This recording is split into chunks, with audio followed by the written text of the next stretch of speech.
After getting blown up by his own team, Jinquin wakes up in a strange alley, and he is understandably confused about not being dead, trying to figure out what is even happening to him since his last memory was being caught in a massive explosion. Turns out, he was a special forces operative ambushed on a mission, but the real kicker is that his own organization betrayed them, using his squad as the coordinates for a missile strike. Back in the present, the pain is getting worse, so he needs to find cover, spotting a nearby door with a light on inside, and when he enters, he finds someone is already there. This room is not empty, and Jinquin smirks at the guy inside, who immediately starts screaming as some dark magic hits him, dropping him to the floor in an instant. A voice from outside yells for an elder brother, clearly for the guy who just got taken out. And Jinquin turns back to see the man dropped some kind of metal plate, which he quickly scoops up off the bloody floor. He has no idea what it is, but it seems important, right before two cloaked skeletons stroll in like they own the place. They spot him with the plate and decide witnesses need to be silenced, so the two Reapers immediately charge in to finish the job. Jinquin immediately retaliates, stomping one of the skeletons to the ground, while the other one sends a volley of earth spikes right at him. But in the chaos, the dead guy's brother grabs the plate and makes a run for it, yelling for help as someone opens a manhole cover for his escape. He dives straight into the sewer system without a second thought, landing below just as the fight continues raging above him. Unfortunately, he is not alone down there because his rescuer is a girl with a gun pointed right at his head. She demands to know who he is, accusing him of interfering with her brother, but all she really wants is the plate he is holding. This guy immediately hands over the plate, clearly not looking for a fight, and she takes it, her tough act crumbling as she calls him her brother. She completely breaks down, calling him an idiot for getting himself taken out, lamenting that he sacrificed himself just so she could get some kind of item. Jinquin, watching from above, recognizes her look of pure despair and casually drops that he has been reborn again. This whole scene triggers a flashback to his past life, reminding him of refugees from a war zone, specifically the faces of women he'd rescued who looked completely broken inside. They were survivors just pulled from a dungeon, supposedly being returned to their lives, but he knew they were not happy because being rescued did not fix what they'd already lost. With no homes or country to return to, they were just walking from one nightmare into another. Seeing her completely broken, Jinquin tries to offer some comfort, saying he will be her mercenary and protect her in her brother's place. She is not buying it though, telling him he is already a dead man and shows him his own hand, which is starting to look pretty gnarly from the rain. Apparently, this is the Dead City, where the dark rain is basically a death sentence, because it turns into a powerful acid that slowly eats you away. That clicks for Jinquin, explaining why his senses have been getting weaker, so he starts rapid-firing questions about this place and those cloaked skeletons. Her answers about mages and professionals only confuse him more, until she drops the bombshell that it is the year 1000 of the Flying Eagle Empire, and he is definitely not in Kansas anymore.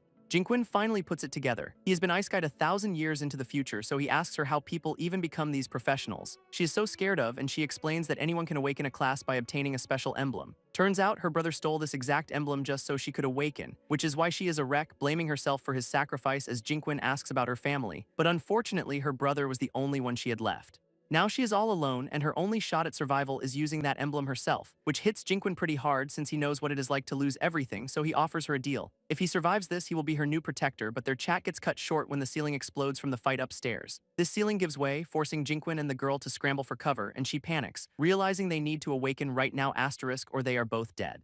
So she desperately presses the emblem to her forehead to start the process, but instead of activating, the emblem just rejects her, knocking her back as Jinquin watches the whole thing go south, and he calmly explains that either her body is not compatible or she just is not qualified, which completely crushes her, realizing her brother's sacrifice was for nothing. But their pity party gets cut short when the two cloaked skeletons drop in from above, spotting them immediately and deciding there is no need for small talk, as they charge straight in, ordered to take them out and retrieve the emblem. With the skeletons closing in, Jinquin shoves the girl behind him, giving himself just enough room to make a desperate move, and he slams the glowing emblem right onto his own forehead, unleashing a massive burst of dark energy that sends everyone flying. A system window pops up, confirming a successful job transfer, revealing he is now a demon swordsman with a busted SSS rank talent. This transformation completes, leaving him with glowing blue eyes and a whole new aura, and he finally gets it. This world has status panels just like a game. This girl is suddenly his biggest fan, amazed he became an expert instantly, but the skeletons are way less impressed, stepping forward to punish him for using their stuff. This skeletons lunge forward, ready to punish him for his theft.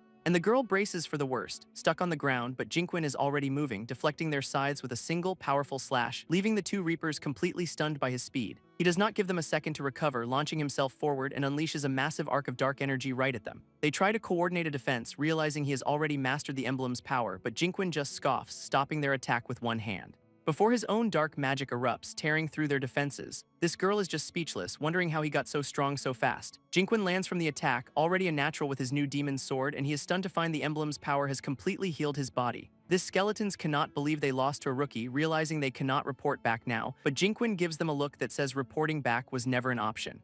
as he unleashes another slash, promising they are not going anywhere. This dark energy tears through them, finishing the job for good. With the fight over, he tells the girl they need to leave immediately, but their only exit is the manhole high above, leaving them trapped. Luckily, she knows a secret hiding spot and tells him to follow her lead, which apparently involves using a bomb to blast a brand new exit through the sewer wall. With their new exit blown wide open, the girl is pretty shocked her plan actually worked, and she quickly leads Jinkwon through the rubble toward a staircase to get them out of there. An hour later, they have made it to a quiet, almost abandoned part of the city, where she brings him to a small building she calls her place and invites him inside. It turns out to be a messy little workshop, but it is a safe place to lay low for now. And she offers him a seat while she starts to tidy up the place a bit. Jinkwon notes that it must be hard for her to run this shop all by herself, which hits a nerve, as she sadly admits it used to be her and her brother. He immediately apologizes for bringing up her loss, but she tries to brush it off, right before the front door swings open and three shadowy silhouettes demand to know why the shop is so late opening. This girl recognizes the leader of this new crew as a warlord, and he looks seriously unhappy, who gets straight to business, asking if her brother ever mentioned some kind of deal they made. But she has absolutely no idea what he is talking about, which seems to be the answer he expected. So with a smug look, the warlord just orders his men to grab her and take her away, and his goons immediately move in, grabbing her as she struggles and yells for them to back off. But Jinkwon steps in at the last second, grabbing the warlord's arm to stop the whole thing, which obviously ticks the guy off, who demands to know who Jinkwon thinks he is while our boy just stares him down, asking what right he has to try and take the girl, and the guy scoffs, declaring that being the warlord is all the right he needs around here. But Jinkwon's new class lets him read intent, revealing this guy is not actually evil before he asks about her brother's last words.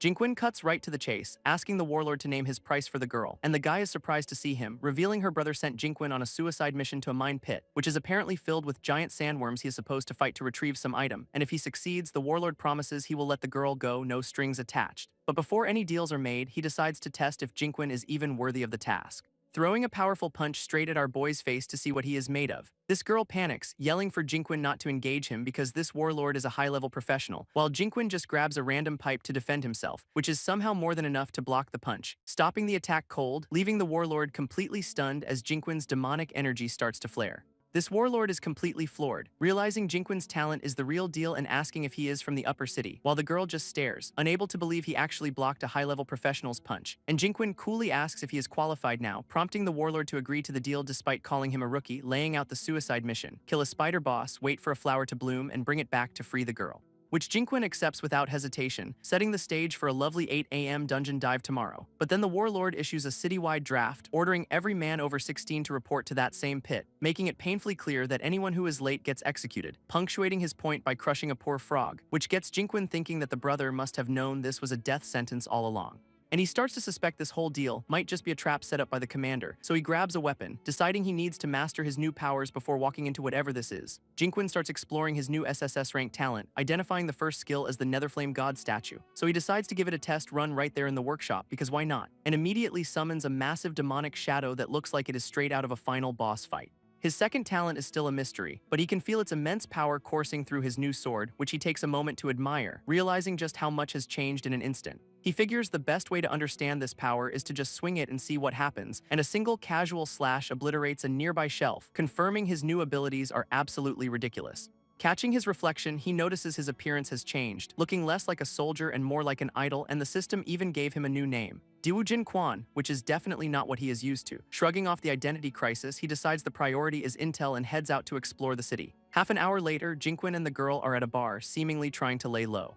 Jinkwon asks if the drinks are free, and the bartender mentions everyone's heading into Pit 1 tomorrow. This girl asks about Pit 1, and the bartender explains it is a mine where they will be mining. He elaborates that mining is for lower district people and there are sand devourers in the pit. This sand devourers dig through sand to build nests after feeding, a process miners call loosening soil. Jinkwon realizes they are being sent down to Pit 1 to be fed to these sand devourers. This bartender confirms this grim fate, and Jinkwon wishes them luck, downing his drink. He then clinks glasses with Jinkwon, a seemingly friendly gesture before the real danger. Suddenly, a furious man named Lee Hongyu bursts in, yelling about filthy, lowly insects. Lee Hongyu demands to know where the emblem he wanted is, clearly furious about its disappearance. Meanwhile, Lee Hongyu gets a report that the thief's body is gone and their accomplice blew up the sewer to escape. And he is absolutely furious, demanding his men find the emblem no matter what it takes. So if someone's already used it, his brilliant plan is to just start killing people one by one. His subordinates are obviously concerned, but another officer tells them to just do what the young master says because they have a deadline to mine a special ore for the powerful Eagle Legion, which gives Lee Hongyu an idea. The thief must be among the draftees, so he orders a scan of everyone.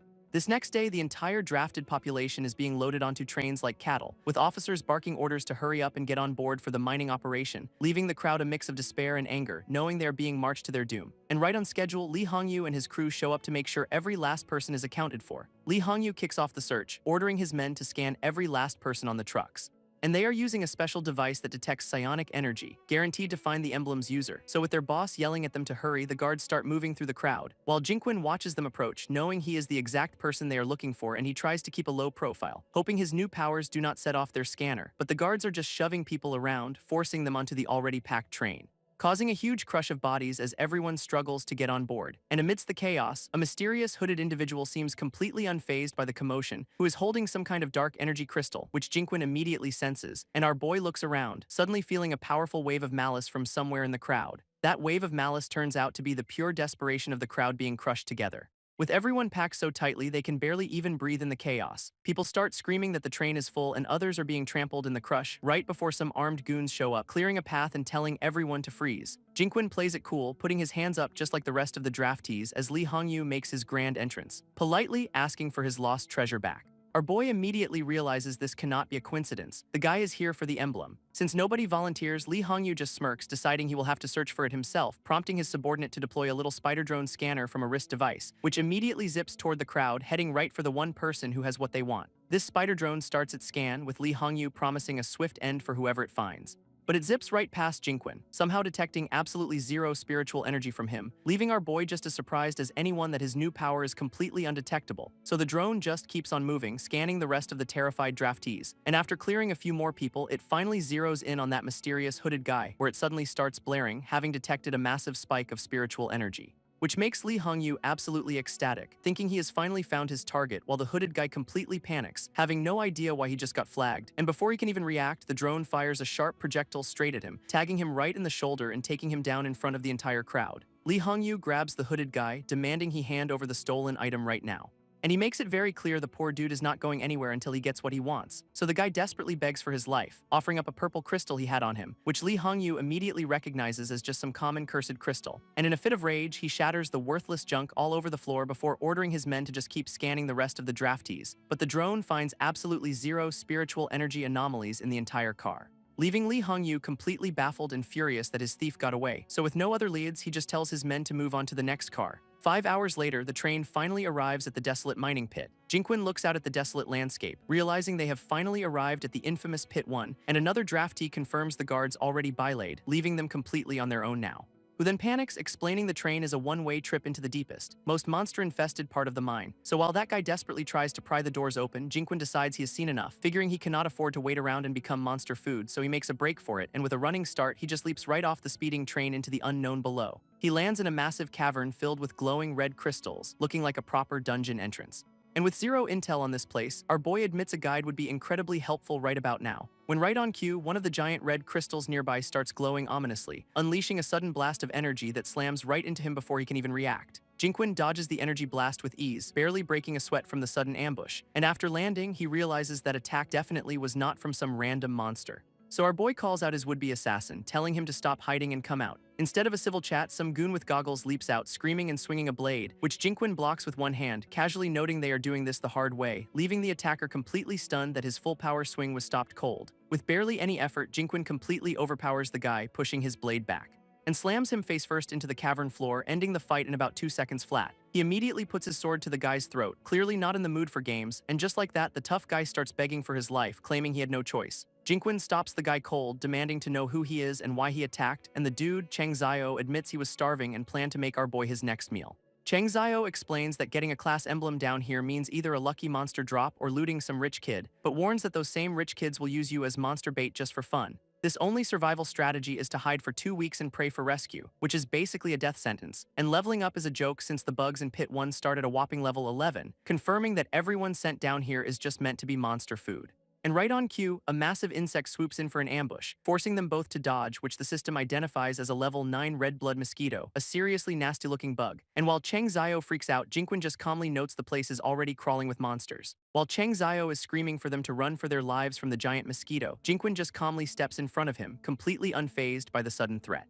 and with a single clean slash, he one-shots the bug before it can even react, leaving his new acquaintance absolutely speechless at the display of overwhelming power. This guy cannot believe his eyes, stammering about how Jinquin just took down a red blood mosquito, so he immediately drops to his knees, begging to become our boy's loyal subordinate. Jinquin's response is brutally honest. He has absolutely no use for any dead weight. But before Chang Zhao can even process that rejection, a massive energy surge erupts nearby, revealing a much bigger problem. A level 15 crystal ore bug bursting from the cavern floor. And for the first time, Jinquin actually looks concerned, realizing this is a whole new level of danger. Instead of running, Jinquin leaps right onto the massive bug's back, while Chang Zhao gets knocked away, screaming for his life in midair. But our boy just casually snags him by the wrist, pulling him out of harm's way, and after tossing him to safety, he turns to face the roaring crystal monster, which lunges forward with its giant pincers, ready to crush him on the spot, but Jinquin is already sizing it up, realizing its high defense is useless against his speed. So with a smirk, he charges in, his blade glowing with a menacing red energy, unleashing a high-speed assault that leaves afterimages in his wake. And he calls out his signature move, 3000 flows, as he blitzes the monster, landing a devastating final strike that shatters its crystalline armor completely. This system confirms the kill, instantly boosting Jinquin all the way to level 6 for that high-level takedown, and he immediately realizes this place runs on pure video game logic. The bigger the level gap, the better the rewards. As the monster's body crumbles, he confirms that high risk, high reward is the only way to get ahead down here, so speaking of rewards, he reaches down to claim the loot that just dropped from the boss. Turns out it is an equipment emblem for some heavy armor, offering a nice boost to attack and defense, and his first instinct is to try and equip the shiny new gear right away, but the system immediately shuts him down, informing him he does not meet the level requirement to use it. Jinquin is genuinely surprised to find out there are even level restrictions on equipment in this nightmare world, so deciding to worry about gear later, he shifts his focus back to the immediate priority, scouting and surviving. Unfortunately for him, scouting reveals a dark cavern absolutely packed with glowing red eyes staring right back at him. Jinquin barely has a moment to breathe before he is surrounded by a whole swarm of crystal bugs.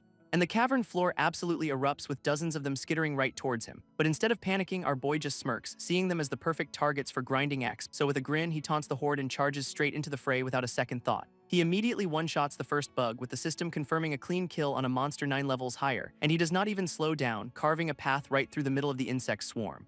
As system notifications just keep popping up, confirming he is getting 100% efficacy on every single takedown. After clearing the mob, he hits level 10 and immediately checks his new advancement conditions for his class, while Chang Zhao watches from the sidelines, completely stunned by the absolute massacre he just witnessed, and Jinquin loots a Beetle Knight emblem, realizing his own swordsmanship emblem must be in this pit too. His victory lap is cut short by a surprise acid spit attack from the darkness, forcing him to dodge as the corrosive blast sizzles past his head. And when he lands, he finally gets a look at his would-be ambusher, a massive level 25 crystal ore bug king, a literal tier 2 raid boss. Jinquin actually looks concerned for once, admitting this thing is serious trouble, and while Chang Zhao screams for them to run, the bug king charges right at them. But instead of retreating, our boy spots a pack of equally nasty-looking wolves nearby, which gives him a truly terrible yet brilliant idea for turning the tables. He immediately sprints right between the two monster groups, making himself the perfect bait, and the Bug King falls for it, firing its acid spit right at the angry wolf pack instead. This Bug King's acid spit sails right past him and slams directly into one of the unsuspecting wolves instead, which immediately turns the entire enraged wolf pack against the giant insect, leaving Jinquin to smirk since his aggro transfer gambit worked perfectly. His new plan is simple. Let the monsters fight it out while he waits for a chance to land the killing blow, and the wolves oblige, immediately swarming the Bug King's massive armored body, though the bug's acid is still a major problem, taking out one of the wolves on contact. But the rest of the pack just keeps piling on, creating the perfect chaotic distraction. With the Bug King completely overwhelmed, Jinquin finally sees his opening to strike, so he leaps in from above, bringing his sword down for the decisive final blow. As the wolves keep the Bug King busy, Jinquin drops in from above for the kill steal, and the resulting explosion confirms the boss has been officially deleted from the server. That takedown boosts him to level 11 and rank 2, though he is already focused on leveling faster, admitting the wolf baiting plan was necessary as he strolls over to claim his well-deserved loot, which includes a blue emblem for some high-agility boots, a pretty solid find for him. This other drop is a purple staff emblem, totally useless for a swordsman, so he just pockets it. But just as he is done looting, a massive explosion suddenly rips through the cavern nearby, putting both him and Chang Zhao on high alert, realizing someone else is here. In the distance, a huge swarm of bats flees from whatever just caused that fiery blast, leaving Jinquin to wonder what fresh new disaster has just arrived in the neighborhood. Jinquin hears someone screaming at the bat swarm, telling them all to just go die already, and a sudden blast of ice-cold energy takes out one of the monsters mid-flight, which makes our boy pause, realizing that panicked voice sounds incredibly familiar. Turns out it is some red-haired guy with a crystal sniper rifle, looking completely exhausted, who knows he is totally trapped and figures it is only a matter of time before he is overwhelmed. He's been cornered by two boss-level monsters this whole time, leaving him with no escape route, a pair of level 19 vampiric green bat kings just waiting for him to make a move. Deciding he'd rather go down fighting than just wait to die, the sniper takes aim and fires a concentrated beam of blue energy straight at one of the Bat Kings, but the boss just casually swats the attack away with a burst of fire, completely unimpressed. This sniper realizes he is totally hard-countered, his ice rifle useless against their fire attacks, and refusing to accept it, he braces as the monsters dive right for him, with both Bat Kings closing in, ready to finish him off for good. Leaving the poor guy to close his eyes, accepting this is probably the end, until a flash of red light suddenly deletes one of the bosses, leaving him absolutely stunned. And who else but Jinquin strolls up, casually greeting the guy he just saved, who cannot believe his eyes, asking if he really just soloed 2 bosses like it was nothing. He gratefully shakes Jinquin's hand, admitting he owes him his life for that save. So Jinquin offers to lead him out of the pit, but then he spots something down below. Turns out the other Bat King was not alone, it is guarding an entire nest of them. This last Bat King roars, powering up into a fiery level 20 version of itself, and while the sniper is understandably panicking, Jinquin looks completely unfazed as the monster immediately dives straight for them, wreathed in a blazing inferno, closing the distance in a literal heartbeat with a devastating charge. Jinquin shoves the red-haired sniper out of the way just in the nick of time, as the Bat King unleashes a massive wave of fire right where they were standing. He tells the guy to find an escape route while he holds the boss off, and the sniper provides some cover fire, his ice blast clashing with the monster's flames. This sniper yells for them to retreat, but Jinquin just smirks, not moving an inch. Because even though it is a super strong, fusion-type boss, our boy is pretty sure he knows who is really in danger here. Jinquin sees the charging boss not as a threat, but as a giant bag of experience points, so he charges right back at it, blade glowing and ready for a head-on clash, which makes the sniper think our boy has a serious death wish for trying to face tank a boss, but Jinquin is already midair, bringing his sword down for a devastating strike. Only for the Bat King to unleash a massive shockwave of pure fiery energy, which sends Jinquin flying backwards, completely stopping his momentum, and he admits this thing is way tougher than the last boss he fought, so he decides it is time to bring out the big guns, activating his Netherflame God statue, summoning a massive blue-flamed spectral warrior to fight alongside him, and this new summon immediately lunges forward, spearing the Bat King right in the chest. This red-haired sniper is completely stunned by the summon's sudden appearance, recognizing the signature blue flames as something he thought was impossible, and he realizes Jinquin must be a descendant of a legendary family that was supposedly wiped out. Jinquin, now level 15, is already complaining that taking out 3 bosses only got him 4 levels, so he turns to the sniper and casually asks if he is a class holder or just a normal person. This guy sadly explains he used to be a class holder before he was tricked and lost his powers, leaving him to barely survive with just his high-tech rifle. Jinquin is immediately intrigued by the idea that a class holder can be turned back into a regular person, and the sniper boasts that he is probably the only one to ever survive the process, revealing it involves a poison called the Death God's Flower that corrupts a user's class emblem. This sniper explains he was the untalented heir who inherited a powerful class emblem, only to be betrayed by his own people, and Jinquin immediately pegs him as a deposed crown prince, but the sniper fires back that they are both in the same boat. Turns out, this guy knows Jinquin's family was thought to be extinct and that the Tianqi Empire would freak out if they saw him, so Jinquin is understandably confused, prompting the sniper to drop some serious ancient history about his lineage. He reveals Jinquin's ancestor was an SSS rank legend who awakened the Netherflame God statue talent 1,000 years ago, leaving our boy stunned to learn he has such a powerful bloodline, but then he remembers the sniper called his family extinct. This sniper clarifies that his family fell from grace, failing to produce a high-rank successor for centuries. Just as they are having this heart-to-heart, a glowing light from the boss's corpse catches their attention, which turns out to be a blue-tier equipment emblem for a Bat King's blade, a pretty sweet saber drop. Jinquin is absolutely thrilled to finally get some decent swordsman gear, much to the sniper's surprise. Without a second thought, Jinquin just crushes the emblem in his hand, immediately materializing the brand new Bat King's blade right in front of him. He is pretty impressed with the quality, even wondering if he could fuse it with his own sword. But first, he decides to give his shiny new toy a quick test run. He gives it a single swing, unleashing a massive arc of red energy, and he is genuinely surprised by the insane speed bonus it gives him. Holding both his old blade and the new one, he gets that fusion idea again, so with a smirk, he decides to just go for it and see what happens. He slams the 2 swords together and they immediately start glowing and merging, leaving him completely shocked that his wild experiment actually worked. Jinquin admires his newly fused sword, realizing the impromptu experiment definitely enhanced it, so the sniper offers him that purple staff emblem, but our boy just dismisses it as low-level trash. This red-haired guy warns him that kind of ambition will not last long without allies, which is exactly why he wants to cut a deal with Jinquin right here and now. He pulls out a legendary grade class emblem for a heavy artillery controller, explaining it is a super rare long-range class that is essential for any serious team. Jinquin is immediately suspicious, questioning if the emblem is actually legendary, so the sniper gives him a quick rundown on the 8 tiers of rarity, from common to mythic. He offers to trade this priceless legendary emblem for a single favor in the future. And when Jinquin threatens to just take it, the sniper smirks, confident they are the same kind of person. Turns out the sniper's family were the original owners of this mine, and he has got the old map to prove it, sweetening the deal by promising his map is a VIP ticket to rank 3 with minimal risk involved. Jinquin sees the appeal since rank 3 would make him untouchable, so he finally asks what the catch is.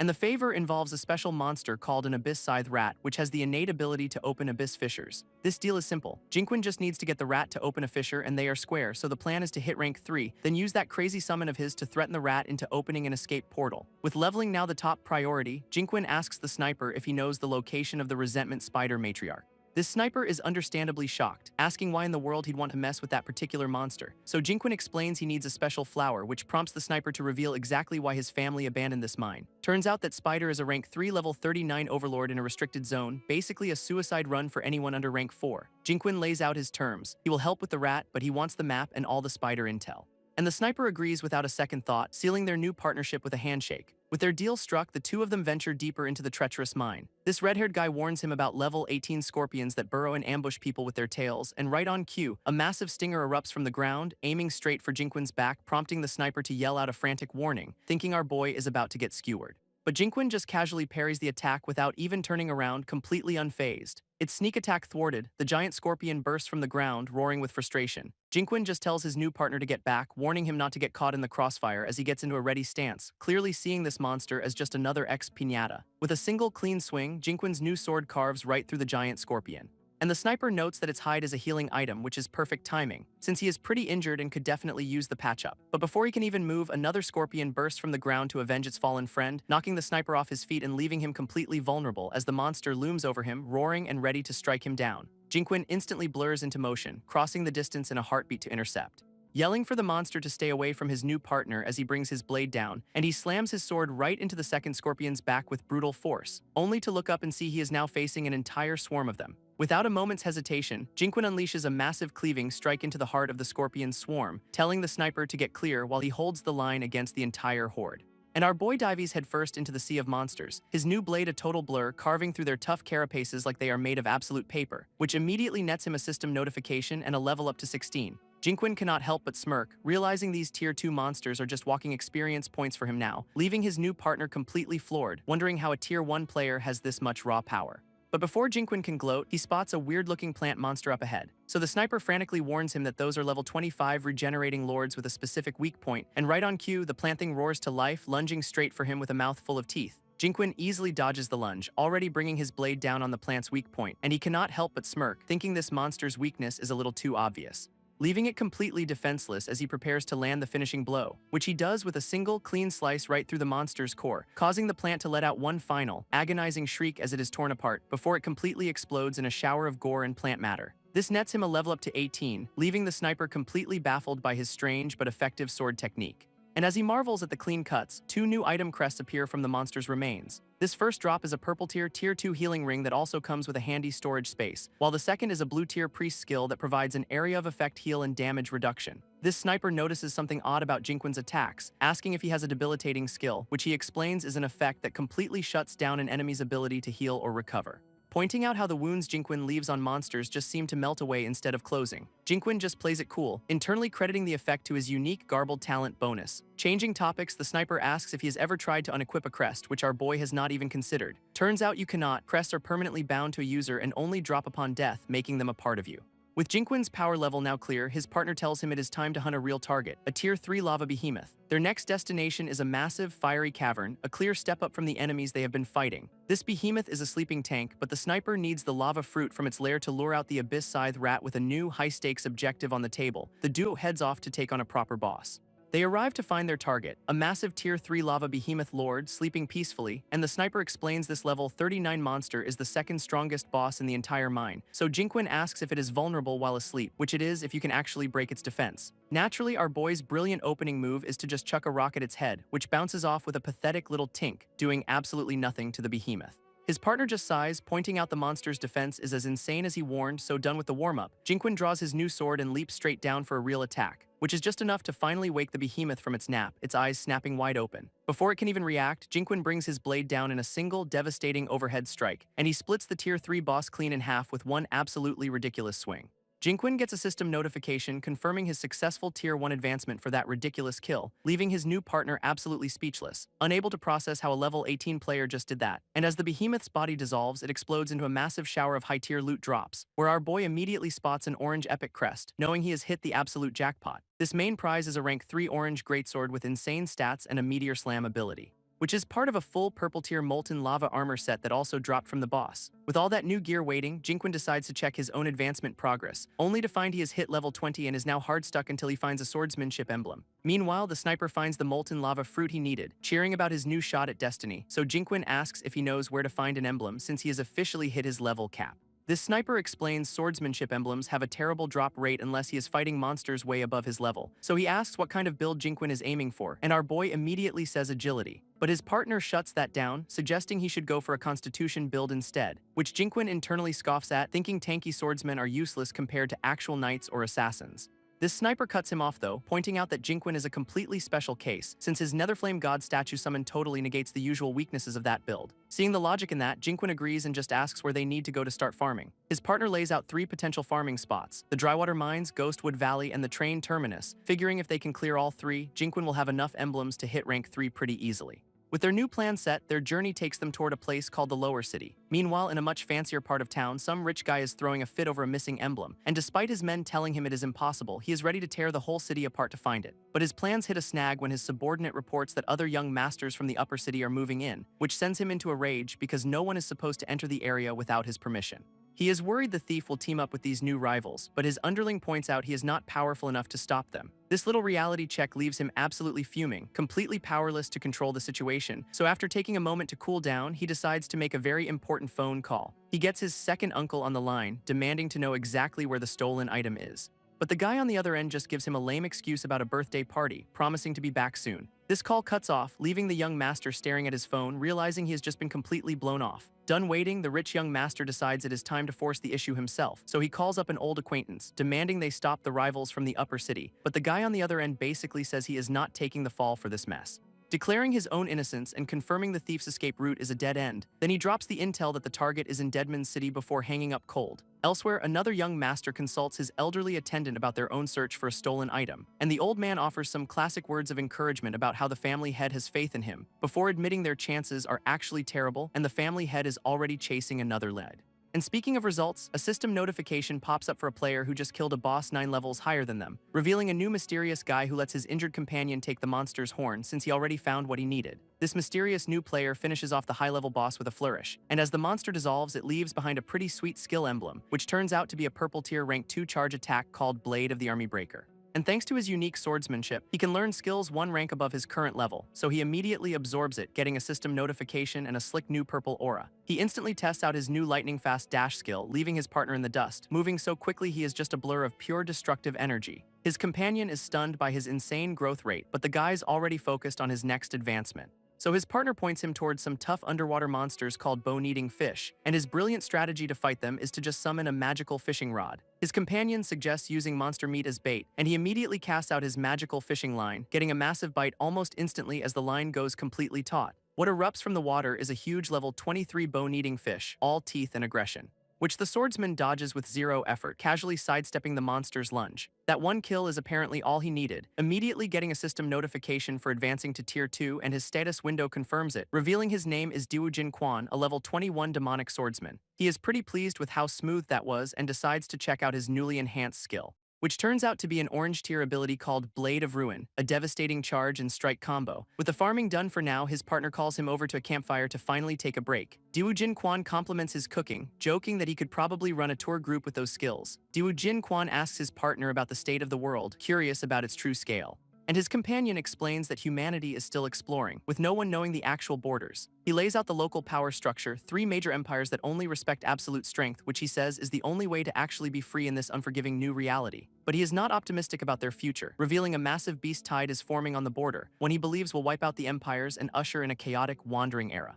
Suddenly remembering, he warns they need to avoid the tour groups that might be entering the area, and right on cue we cut to a train pulling into the station for one of those exact groups. On board, some rich guy complains about the delay, but his friend just mocks his low level. A third guy then joins in, roasting the first for a past injury and for chasing after some girl. This guy's clearly still salty about getting his legs broken over a girl. But the woman in question, Jai Linger, immediately tells both of them to knock it off. With the bickering over, she gives the order for their entire party to move out, while the long-haired dude internally vows to stick close so they do not trade away a certain emblem. Back at the campfire, the sniper explains these tour groups are just rich kids looking for thrills, and with their break over, he decides their next stop is Ghostwood Valley for some leveling.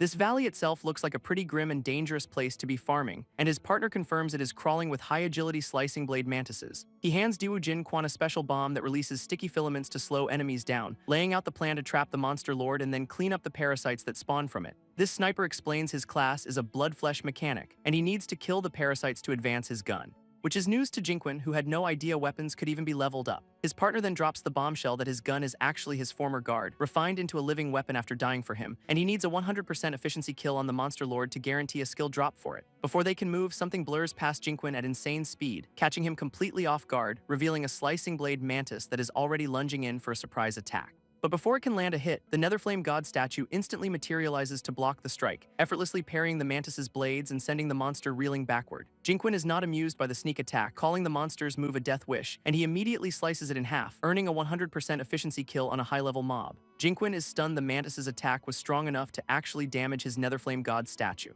So his partner immediately yells for him to fall back, recognizing the real threat is just starting. As predicted, the defeated mantis's body dissolves, releasing a swarm of smaller parasites from its remains, which is the sniper's cue to step in, telling Jinquin he has got this part handled. He fires a specialized ice round from his rifle, creating a massive burst of frost on impact, and he seems pretty satisfied with the freezing effect of his custom ammo.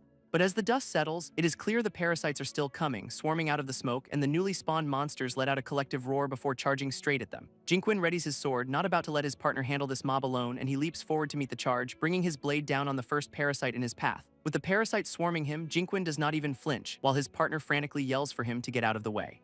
But our boy just ignores him, summoning the Netherflame God statue instead, activating its power as he dives straight into the enemy mob. He immediately unleashes a devastating whirlwind of slashes, getting a system notification for killing 3 high-level monsters with 100% effectiveness. As their bodies dissolve into dark energy, this sniper just watches, admitting he was worried for absolutely no reason. Jinquin's focus, however, is already on the last remaining parasite, and he instantly dashes forward to finish the job. Jinquin easily dispatches the last parasite in front of him, only to realize the rest of the mob is still very much a problem. So without breaking a sweat, he winds up for another massive swing, unleashing a ground-shattering skill called Troll's Earthrending Slash, and the attack rips through the entire swarm of parasites in a single move. Seeing his opening, he moves in to clean up any stragglers, his blade effortlessly carving through the remaining monsters, which is enough to get him a level up, all thanks to his bug talent that makes every slash unblockable. But just as he is celebrating, something massive deflects his attack out of nowhere, revealing the actual monster lord, a giant purple mantis that is clearly not impressed. Jinquin barely recovers from the ambush, admitting the hidden boss almost took him out. So his partner immediately yells for him to use the special bomb they brought for this exact situation. Without a second thought, Jinquin pulls out the device and hurls it directly at the massive mantis lord. This bomb detonates midair, unleashing a web of glowing red filaments which instantly wrap around the monster, completely immobilizing it. Seeing their plan worked, the sniper shouts for him to finish it now, and Jinquin leaps high above the trapped boss for a final decisive strike. He brings his blade down with incredible force, slicing right through the Monster King, which nets him a 100% effectiveness kill and a level up to 23. This Mantis Lord drops 2 skill emblems, one purple and one orange, a pretty solid haul for one boss, with the purple one being a tier 3 skill called Flying Wing 3-stage slash, a high-speed dash attack, but the orange one is even better, Demonic Wing 3-stage slash, which adds low-altitude flight to the combo. With these, Jinquin now has all the skills required to advance to Tier 3, he just needs the levels. His partner thanks him since that perfect kill on the Mantis Lord was exactly what he needed too, revealing his living weapon has finally advanced to Tier 1, which is a huge step up for him. This sniper points out Jinquin is the one who should be celebrating, asking how many more levels he needs for his own advancement. And our boy casually says he only needs one more level to hit his next major milestone. So his partner decides to take him to the perfect spot for some quick and easy exp grinding, leading him to a field of docile Tier 3 oxen that will absolutely stampede if you so much as look at them wrong. His partner warns that these oxen have a group buff that makes them insanely durable, and the usual strategy involves using mages and traps to slow down their stampede. But since they are short on resources, their only option is to carve hidey holes into the rocks, which is risky, because the oxen can use an earth prison skill to seal them inside, but Jinquin, completely unfazed, just tells him to stand back and watch this, before instantly carving out a perfect little cave for them with a single sword slash. And with their escape route secured, his partner gets ready to kick things off, giving Jinquin the signal before taking aim at the unsuspecting herd.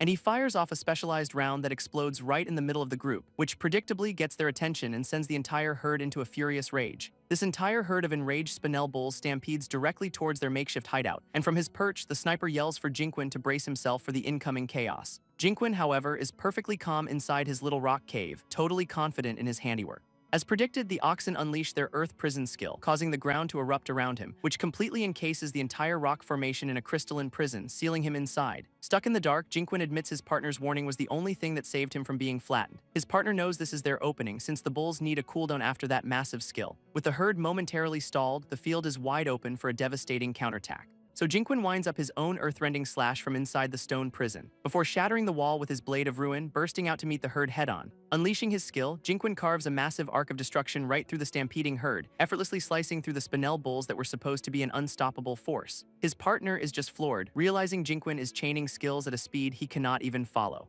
And he admits that even with his own SSS rank talent and mythic gear, he'd be no match. From his point of view, our boy is not just a fighter. He is a complete monster, and the system agrees, rewarding him with a clean level up to 29 for the trouble. This sniper cannot believe his whole strategy was unnecessary, while Jinquin just asks if there is a boss, but his partner confirms this herd does not have a lord, which is a small mercy. Instead, he points out the real prize. The corpses contain valuable spinel bezoars for detoxification, and he immediately gets to work harvesting the loot since these things are worth a fortune. Jinquin gets hyped about their loot, and his partner confirms the bezoars are worth a fortune, but he warns they need to leave fast before the scent of blood draws in more monsters, which is exactly what Jinquin wants since he is only one level away from his class advancement. So his partner just sighs and points them toward a route with enough mobs to get the job done. And after absorbing the skill emblems from the last fight, Jinquin is ready to go, leading them through a massive underground cavern with what looks like old railway tracks. Explaining their destination is a refuge nest in the central area where monsters are most dense, which turns out to be the feeding ground for a giant silkworm that traps other monsters for them to hunt. Meanwhile, a high-tech train speeds through a similar-looking tunnel somewhere else in the dungeon, carrying a group of wealthy socialites toasting to their adventure, led by a guy from a construction family. Meanwhile, on that luxury train, a rich guy named Zhu Jiangxing toasts to his little adventure, while his group of socialites are just here for the thrill, totally oblivious to the real dangers, and one of them is already complaining about being bored while staring out the window.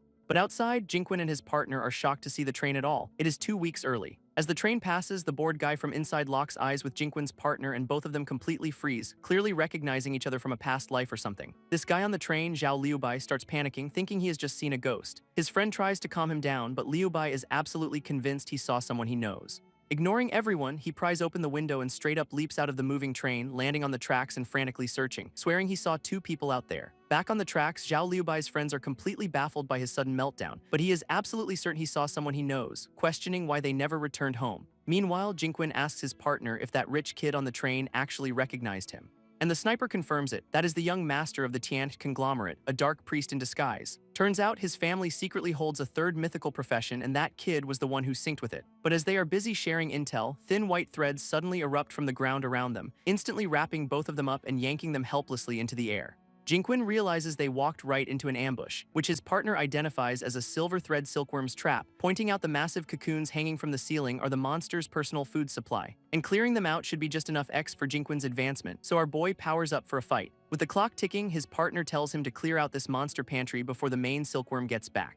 So Jinquin immediately unleashes a storm of slashes from inside his silk prison, which absolutely shreds through the cocoons and every monster trapped inside them. This system confirms a bunch of perfect kills, but unfortunately it is still not quite enough X to level up. As they land back on the ground, freed from the trap, his partner realizes what they have to do next. Since the appetizers were not enough, it is time to go hunt the main course, the silver thread silkworm itself. This only problem is finding it, so the snipers start scanning the area for any sign of the boss, quickly spotting a network of thin warning threads that act as a tripwire for the silkworm's nest. Jinquin, who has never heard the word stealth in his life, just walks straight through them, deliberately snapping the threads and basically ringing the dinner bell for the boss to come find him. Jinquin barely flinches as the massive silver thread silkworm bursts from the ground.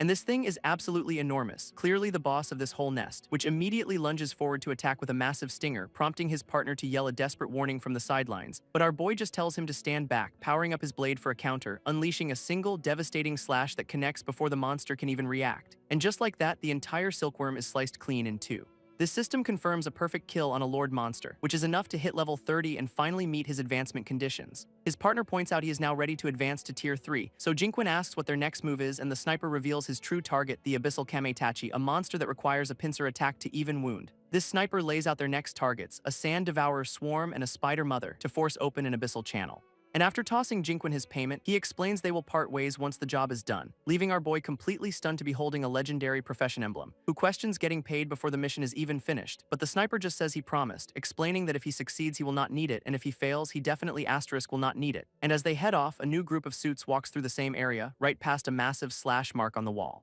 with one of them wondering why the path is so eerily quiet with no monsters in sight, while his buddy jokes that maybe the mind slaves kept them fed before warning about a giant maw worm ahead. But as they round the corner, the entire group just freezes in their tracks, finding the giant maw worm already sliced in two, a clean, instantaneous kill that leaves them speechless. The suits are left staring at the clean cuts on the worm, impressed by the sheer power of the technique. So their leader just shrugs and redirects them to their next target, the molten giant. But as they proceed, they find that monster is also already dead, its massive body cooling in a lava pit, which completely baffles his subordinates since the giant was rumored to have impenetrable defense, and one of them decides to test that rumor by pulling out a combat knife for a closer look, only for his blade to completely shatter the second it makes contact with the giant's hide, proving that even its corpse is ridiculously durable, which only deepens the mystery of who killed it. And the leader explains that even a tier 3 mythic class with SSS rank talent and full epic gear could not do this, especially since the giant had a massive territory buff linking its life force to the entire area, leading his subordinate to a terrifying conclusion: they need to leave immediately because the killer might be a legendary tier 7 master.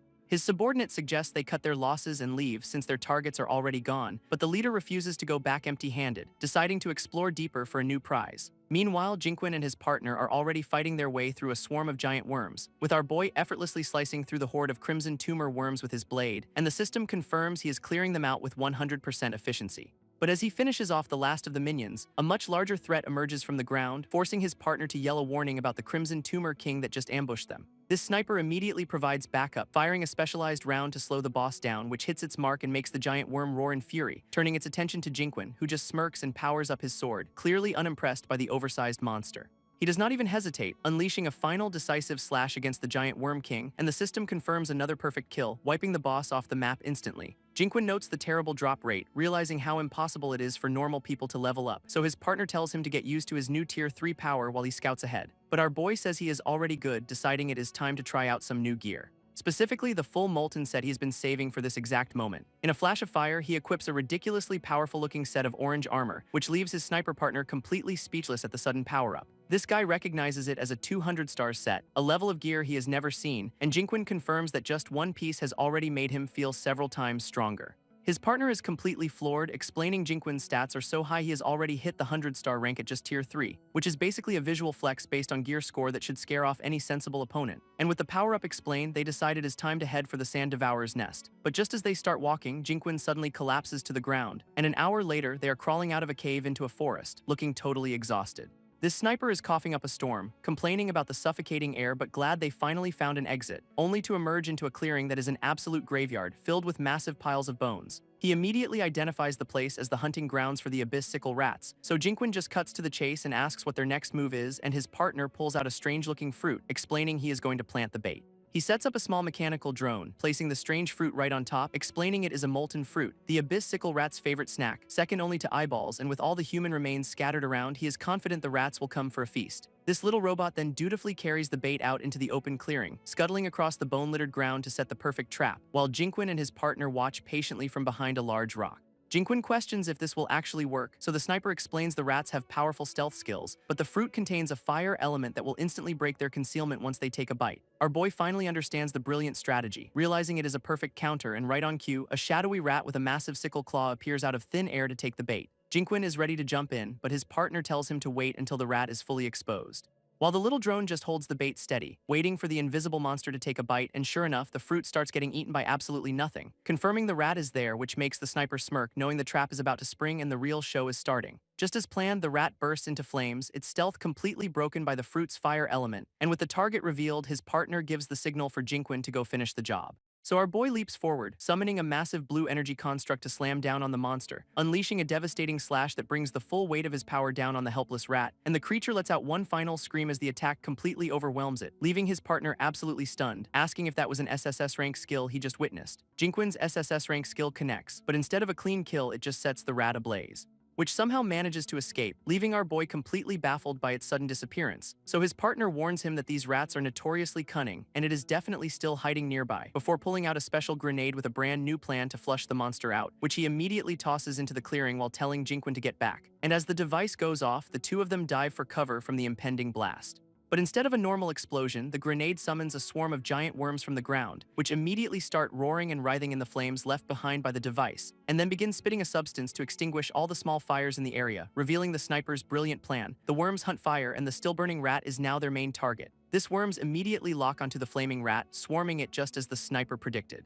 And they begin relentlessly attacking the monster, pinning it down with their sheer numbers, leaving the rat completely overwhelmed and unable to escape the worm horde's assault, which gives the sniper a perfect opening to pinpoint its location for the final strike. So Jinquin immediately leaps in, unleashing another massive slash to finish the job, but as his attack connects, a strange purple gate suddenly materializes behind the screaming rat. And the system confirms a perfect kill, somehow leapfrogging 7 levels in the process. This sheer force of the blow sends the monster's remains flying right into the mysterious portal, which makes the sniper panic, realizing Jinquin overdid it and the abyss gate will now close, but right on cue, a swarm of shadowy crows starts pouring out of the closing gate instead. But instead of closing, the portal solidifies into an ornate gate with a shadowy crow perched on top, leaving Jinquin completely baffled by this sudden turn of events, who immediately asks his partner if summoning a giant door is his actual talent, and the sniper just smirks, confirming his power is directly tied to the abyss, revealing his talent is called Abyss Commander and the crow is his personal guard. Jinquin says opening this gate is more than enough help, insisting he has to walk the rest of the path alone. So the sniper wishes him well, but not before suggesting they start a business if he makes it back alive, and our boy actually agrees, joking that he will be the leader while the sniper can be the narrator, which gets a genuine laugh out of his partner, who seems to actually like the idea. And with their business concluded, Jinquin gives a final farewell before turning to leave. With a final "see you later," the sniper gives Jinquin a parting smile and promptly steps through the abyss gate, which vanishes right behind him. Jinquin is left alone, thinking this might be the last time they ever meet, when suddenly a glowing object gets tossed his way, a parting gift from his partner. This system reveals it is a lucky gold coin, a special accessory that boosts his luck stat, leaving our boy completely stunned to be holding such a rare piece of equipment. He takes a closer look, realizing this could be a total game changer for his drops, and decides it is time to put this new luck stat to the test immediately. Spotting a nearby group of giant worms, he charges in to see if they will drop anything good, and the monsters roar as he unleashes his first attack with his newfound luck. This new luck stat immediately triggers a lava splash effect on his sword, which engulfs the worms in a fiery explosion, confirming the coin was a massive upgrade. With the small fry cleared, Jinquin heads for his real target in a frozen wasteland, pulling out a map that leads straight to the resentful spider matriarch's nest. He arrives at a massive cavernous lair made entirely of ice and jagged spires, but it turns out he is not the only one here. Another team is already exploring the nest. One of the new guys is busy kissing up to his boss, calling the frozen victim's art, even suggesting they use the spider boss's corpse as a centerpiece for an exhibition.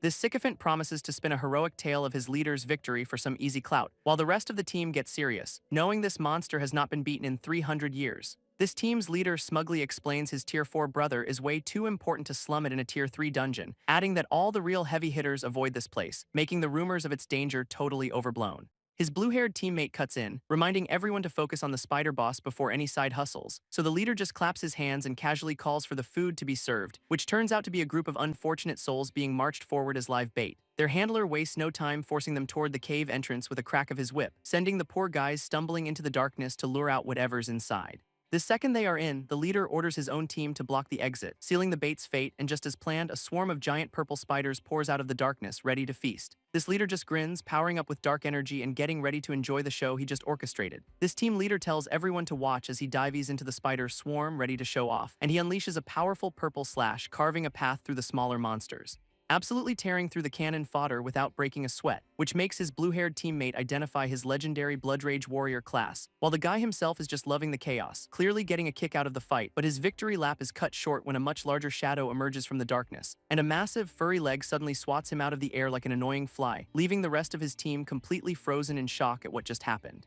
As the true boss, the resentful spider matriarch finally reveals itself, and from a safe distance, Jinquin also recognizes the legendary monster they have just provoked. But just in time, another guy in glowing pink armor appears, looking way too confident, who immediately declares he's going to toy with the boss before charging straight in, and his flashy axe attack clashes directly with one of the matriarch's massive legs, though it barely seems to leave a scratch on the monster's tough hide. Still, he taunts the spider, asking if that is all it has got while preparing another strike, only for the matriarch to effortlessly swat him out of the air like a fly, and before he can even recover, it unleashes a powerful blast of icy energy, instantly flash freezing the cocky warrior solid in a block of ice. His blue-haired teammate can only scream his name, Zhu Jiangsheng, in absolute horror as the spider boss looms over its brand new, permanently installed ice sculpture.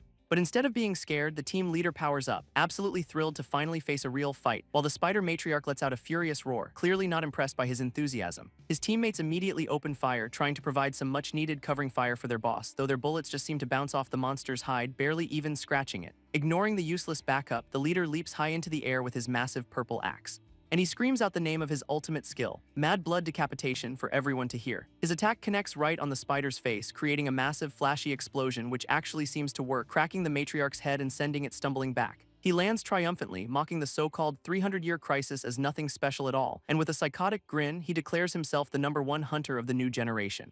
But after all that grandstanding, the monster only drops 2 pathetic blue emblems, which sends the leader into a rage, complaining about the absolutely garbage loot, while his entire crew just stands there watching him throw a fit over the rewards. His blue-haired teammate finally calls him an idiot, explaining he only killed a gatekeeper, but the leader just smirks and tells everyone to wait for the real show to start, cryptically mentioning that the real fisherman has not even arrived yet. Still, he kicks the emblems in frustration, cursing the so-called matriarch for dropping trash, until his subordinate finally corrects him, revealing his skill identified the monster as a frost guardian. This entire team freezes, realizing a guardian means a much stronger domain lord is nearby, and all that confidence immediately evaporates as everyone starts screaming to run for their lives. This team leader throws a fit on the ground, but his little tantrum is immediately interrupted by a much bigger problem, as the true domain lord finally appears, a colossal crystal spider that makes the last one look like a pet. And just to make things worse, the entire team is now completely surrounded by a fresh swarm of its angry children. Meanwhile, Jinquin finally arrives at the dungeon entrance, totally unaware of the disaster unfolding inside. Realizing that other tour group beat him here and he needs to find a special flower before they do, so he checks his map, planning to use his molten lava set to exploit an elemental weakness, and with his route decided, he wastes no time heading straight into the monster's lair. Of course, he is immediately greeted by a welcoming party of red-eyed spiders lurking in the darkness, but Jinquin just smirks, completely unfazed that the local mobs have already locked onto him. Because to him, they are just a walking pile of experience points as he leaps into the fight. These spiders immediately swarm him, letting out a furious roar as they charge forward, but Jinquin just effortlessly carves through them with a single devastating slash, mocking their weak defenses as he cuts down the entire welcoming party without breaking a sweat. Meanwhile, the other team is having a much worse time, completely surrounded by the real crystal spiders. And with their leader still throwing a tantrum, the rest of the crew starts to panic, until the blue-haired woman's bodyguards step up, vowing to create an escape path for her. One of them takes aim with a massive grenade launcher ready to make an opening, and he unloads a huge explosive round right into one of the crystal spider's faces. This blast actually works, flipping the monster over and giving her a brief window to run. But as she escapes, she looks back in horror, screaming for her guards to look out. Her bodyguard's heroic stand is immediately challenged by a roaring crystal spider, which lunges forward before they can even mount a proper defense. And in the next instant, they are both taken down by crystal spikes erupting from the ground, leaving the blue-haired woman to watch in absolute horror as her protection vanishes. Finally done with his tantrum, the team leader decides to rejoin the fight, actually managing to land a solid hit on one of the smaller crystal spiders, only to immediately yell at his teammate for not doing anything to help him out. In response, she just calmly summons a literal military-grade tank out of thin air, which wastes no time firing its main cannon directly into a monster's face, leaving the rest of the team completely floored, realizing she is a legendary mechanist. This sycophant who was kissing up earlier is now having a full-blown panic attack, as he is left on the ground, completely helpless before the charging crystal spiders, and one of the spiders lets out a furious roar before unleashing a wave of freezing energy, instantly turning him and the rest of the bait into a lovely new ice sculpture collection. Meanwhile, the team leader is desperately trying to carve a path through the swarm, but he is immediately knocked off his feet by a powerful blow from a spider. And before he can even recover, a crystal spike erupts from the ground right under him, which he tries to shatter with his axe, but it barely even leaves a scratch, leaving him completely stunned and finally realizing just how outmatched his team is. At that moment, the mechanist shouts a warning that something is moving underneath them. That warning comes a second too late as a crystal spike erupts from the ground, launching the leader into the air. And a system window confirms this is a level 45 domain lord, way out of their league, which lets out a furious roar, unleashing a massive wave of freezing energy across the cavern, instantly tearing through the rest of the bait and some of their own teammates, forcing the leader and the mechanist to finally accept they need to run for their lives, with the so-called #1 hunter admitting he is completely outmatched and needs to retreat. But just as they are about to be cornered, another hunter with white hair suddenly appears, who reveals he used explosives to blast open an escape route just for this occasion. So the mechanist turns to the leader with a smirk, offering a quick apology for what is next, and then promptly tosses a grenade at his feet, using him as bait to cover her own escape. That grenade sends the so-called #1 hunter flying, eating a face full of ice. And before he can even recover, crystal spikes erupt from the ground to finish the job, leaving him to curse the mechanist's name as her shadowy summon looms over him. This summon wastes no time, pouncing on the leader and ending his little tantrum for good, while the mechanist just walks off, coolly remarking that he got exactly what he deserved. Unbeknownst to them, another group of hunters has been watching their entire escape from a distance. And though the escapees are not their main targets, they are under orders to keep tabs on everyone. So following their young master's command, they decide to split up and give chase anyway. Meanwhile, Jinquin effortlessly one-shots a woodvine spider lord that is 15 levels above him, scoring an orange potion blueprint and purple gauntlets, actual good loot. Meanwhile, the white-haired hunter who made the escape route smirks, thinking he has gotten away clean. But his moment of relief is shattered by a desperate cry for help coming from behind him, and he turns to see his own teammate has been caught and surrounded by the crystal spiders, leaving the poor guy screaming for his life as a swarm of shadow monsters closes in. But just in the nick of time, Jinkwon swoops in and yanks him out of danger, immediately unleashing his own fiery blue ruinous slash right into the monster horde, which completely incinerates the entire swarm in a single devastating wave of energy, and a system window confirms he just one-shot a monster 10 levels above him with perfect effectiveness. This hunter he just rescued can only stare in absolute shock, wondering who this powerhouse is, while Jinkwon just casually turns around and asks the guy if he can still walk. This guy he just saved can barely get out a thank you, still completely rattled by the whole ordeal. And he asks if Jinkwon really soloed that entire swarm, but our boy just walks off saying he will crush anything in his path. Realizing this guy is his golden ticket out of here, the hunter decides his best survival strategy is to become Jinkwon's shadow, so he immediately runs up and begs to follow, offering to do anything and even trying to kneel right there on the spot. But Jinkwon stops him mid-grovel, telling him a man should not kneel so easily. A nice sentiment that is immediately interrupted by a massive crystal spike erupting from the ground right under their feet. This hunter absolutely panics as the ambush comes out of nowhere, while Jinkwon just casually shatters the entire thing with a single unimpressed hand chop. His new tagalong is left completely speechless, staring at the glowing fragments in absolute shock, finally realizing he is latched onto someone who operates on a completely different plane of existence. Just as the guy starts to feel safe, a whole swarm of crystal spiders bursts out of the ice right in front of them, and it is not just a few. It is an entire army of the things, all looking ready for a fight. While his new companion panics about being cornered, Jinkwon just steps forward to block the path, calmly telling the guy to hide behind him while he draws his massive blade, before warning him not to drag down his leveling grind because this is just a good farm. With that, he unleashes his demonic Wing 3 stage slash right into the horde, sending out a flurry of devastating red and black energy waves. He dives straight into the middle of the swarm without a hint of hesitation, effortlessly weaving through their attacks like they are standing still, and begins carving them up one by one with absolute precision. After clearing the entire swarm, he casually picks up a shiny new skill emblem from the wreckage. While his new fanboy realizes these monsters, which wiped his elite team, were just cannon fodder for Jinkwon. Turns out the drop was an epic grade skill called Solar Judgment, a ridiculously powerful fire attack, and all that exp also pushes him to level 35, with him crediting his lucky coin for the insane loot.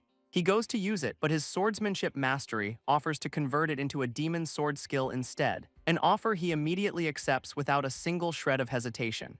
This triggers a sudden vision, throwing him into some kind of demonic throne room from the past, where a shadowy figure on a throne introduces himself as Urks, the Lord of the Evil Blade. This Urks guy declares he is about to make an example out of a captured angel to prove his might, vowing that his blade will cut through all falsehood as a vortex of power swirls around him. This vision continues as Urks unleashes a devastating slash of green energy, seemingly striking down the captured angel to prove his point about absolute power. Jinkwon snaps back to reality, wondering if he just witnessed a skill's lore or the world's history. This system confirms his new skill is Urk's Judgment, a legendary ability with an instant death effect. His new companion is completely stunned by the legendary rank, while Jinkwon knows this is a game changer. This just confirms for the tag-along that he absolutely made the right call sticking with this monster. Meanwhile, the other group of hunters is still running through the cavern, trying to stay out of trouble. One of them suddenly spots something up ahead and shouts a warning to their leader. They stop in their tracks, seeing two lone figures standing in a massive, eerily quiet clearing, and they are confused because there are no monsters chasing them, which makes no sense at all. As the hunters cautiously advance, one of them suddenly realizes they have walked right into a trap, but his warning comes way too late as they are both sent flying into the air, snatched up by a massive tentacle monster that just burst out from under the ice. This leader manages to twist around midair, swinging his sword with everything he has got, and he successfully slices through the tentacle that was holding him captive, which immediately dissolves into a mess of green goo as he starts to fall. He crashes to the ground, barely managing to catch his breath after that close call, thinking to himself that if he had not reacted instantly, they would have been done for. But his moment of relief is shattered by a knife suddenly being pressed against his neck. Turns out it is the other hunters who have caught up and now have both of them dead to rights. This leader of this new group calmly addresses the two hunters he just captured, asking them a very simple question about whether or not they'd like to live. They immediately recognize him as the infamous young master Zhao, which explains their sudden terror, and Zhao gets straight to the point, demanding to know who they were chasing and why. With a knife to his throat, the hunter spills everything about being hired to watch the rich kids on the train, which just raises more questions for Zhao, who wonders why anyone would be afraid of that interaction. One of his men gets a bit too aggressive with the interrogation, demanding to know who gave the order, and the hunter screams that it was the Shengwei conglomerate, which Zhao connects to the Fang family. This captive is stunned Zhao knows about the unknown emblem, realizing he is the one they were meant to find. Having gotten a satisfactory answer, Zhao unleashes a dark aura, clearly done with the conversation. This captured hunters desperately plead for their lives, swearing to Zhao that they are telling the absolute truth. But instead of finishing them off, he raises his staff and unleashes a massive wave of purple energy, which slams right into them, leaving the two guys bracing for the inevitable end. Except it is a healing spell that instantly patches them up, leaving them completely baffled. Zhao then calmly tells them to go report everything to their master, even offering his help if needed. So the two hunters thank him for his mercy and immediately book it out of there. One of his men questions letting them go, since they are now convinced Zhao is the one they are after. But Zhao explains his real goal is to use them as messengers to start a war between the families. Elsewhere, Jinquin has found himself a new toy, a gluttony spider domain lord, and leaps into battle, effortlessly one-shotting the boss 4 levels above him with perfect efficiency because of course he does.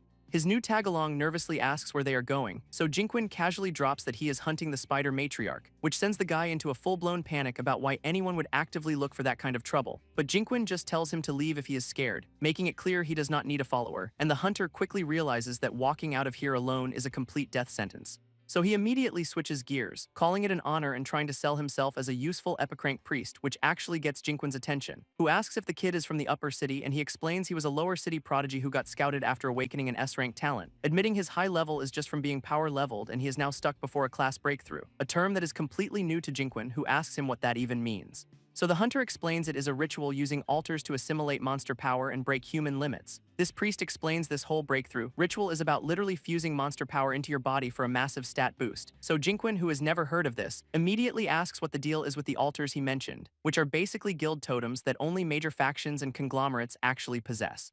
Meaning you either have to join a big shot legion or if you are ambitious, find a rare legion token to start your own. And by rare, he means the entire empire only has 5 of them, held by the top dogs like Shengwei and Flying Eagle. Jinquin, who is not exactly the join a club type, asks if there is a solo player option for this whole process. And turns out there is. You can hunt a powerful monster lord and hope it drops a spirit bead that does the same job. Having proven his worth as an encyclopedia, the priest gets permission to stick around as they finally reach the spider matriarch's lair, where Jinquin immediately senses more monsters blocking the entrance, because of course the welcome mat is a fight. Eager to finally contribute something, the priest offers to light the way, tossing a little fireball into the darkness ahead. That little fireball immediately reveals a massive shadow spider guarding the entrance. And the priest absolutely loses it when he sees it as a full-blown domain lord. Jinquin meanwhile just tells him to chill out, calling it just a few lord monsters, which leaves his companion wondering what kind of lunatic calls these things insignificant. Without another word, Jinquin just grins and charges straight into the fight, effortlessly carving the massive spider clean in half with a single brutal slash. This system confirms another high-efficiency kill on a higher-level monster, and he gets a drop. He picks up a dark purple orb, wondering what this new item actually is, and the priest immediately identifies it as an ultra-rare shadow bead, the exact spirit bead they just talked about. But their celebration is cut short by a massive roar from deeper in the lair, promising to eat them alive. This ground suddenly erupts beneath them, sending both Jinquin and the priest flying. And as they crash back down, the entire cavern continues to shake violently, leaving the priest completely disoriented from the ambush that came out of nowhere, while Jinquin quickly recovers, looking up to see who is responsible for the welcome party, spotting a woman slowly rising from the icy floor in the center of the lair. This new arrival comments on how appetizing Jinquin looks, which is definitely not a compliment. Before her face twists into a monstrous grin as she vows to devour him whole. With a laugh, she transforms into the massive level 40 spider matriarch, the overlord they were looking for. His companion is absolutely losing it, realizing they have stumbled right into the main boss room, and he frantically warns Jinquin that her spiderlings can infinitely resurrect as long as she is alive. Jinquin, completely unfazed by the overlord, just charges straight into the fight. So the spider matriarch immediately unleashes a devastating wave of dark energy to meet him head-on, which sends our boy flying backwards as if he just got hit by a freight train, getting completely swallowed up by a massive vortex of pure destructive power. His companion absolutely loses his mind, screaming in horror as he watches Jinquin get overwhelmed, convinced that his new protector just got one-shotted by the very first attack.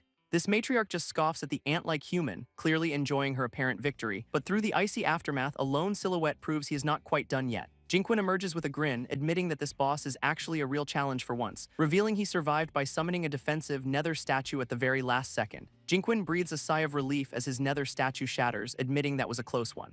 But the matriarch gives him no time to recover, launching a barrage of golden energy spikes, and she is completely stunned when Jinquin moves so fast he just blinks right through her attack. He appears directly above her, ready to deliver a devastating downward strike from the air, bringing his sword down with full force and seemingly slicing her clean in two. This attack connects perfectly, cleaving straight through the boss without any resistance whatsoever. So Jinquin lands with a cocky grin, thinking this overlord was not so special after all. Except instead of a body, she just dissolves into a harmless puddle of water on the floor, leaving our boy completely baffled as the water begins to swirl and reform around him. His priest companion finally screams a warning that she can turn into liquid to dodge attacks. This water reforms around Jinquin, shaping into a giant hand ready to swat him like a fly.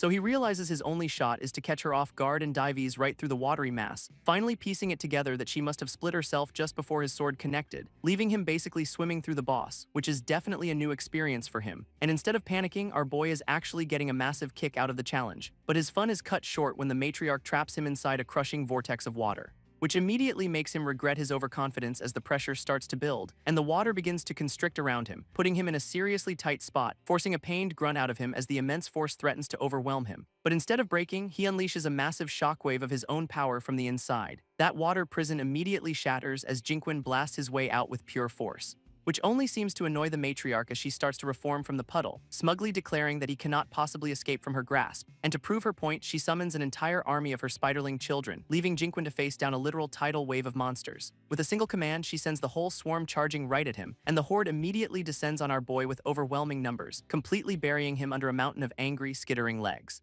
Until a flash of dark energy suddenly bisects one of the spiders, revealing Jinquin has turned into a human blender, carving his way out of the mob. Jinquin just smirks from inside the mob, revealing he was never actually trapped to begin with, admitting his weakness was just a clever act to bait her real body out of hiding. With his trap sprung, he unleashes a devastating counterattack that rips through the cavern.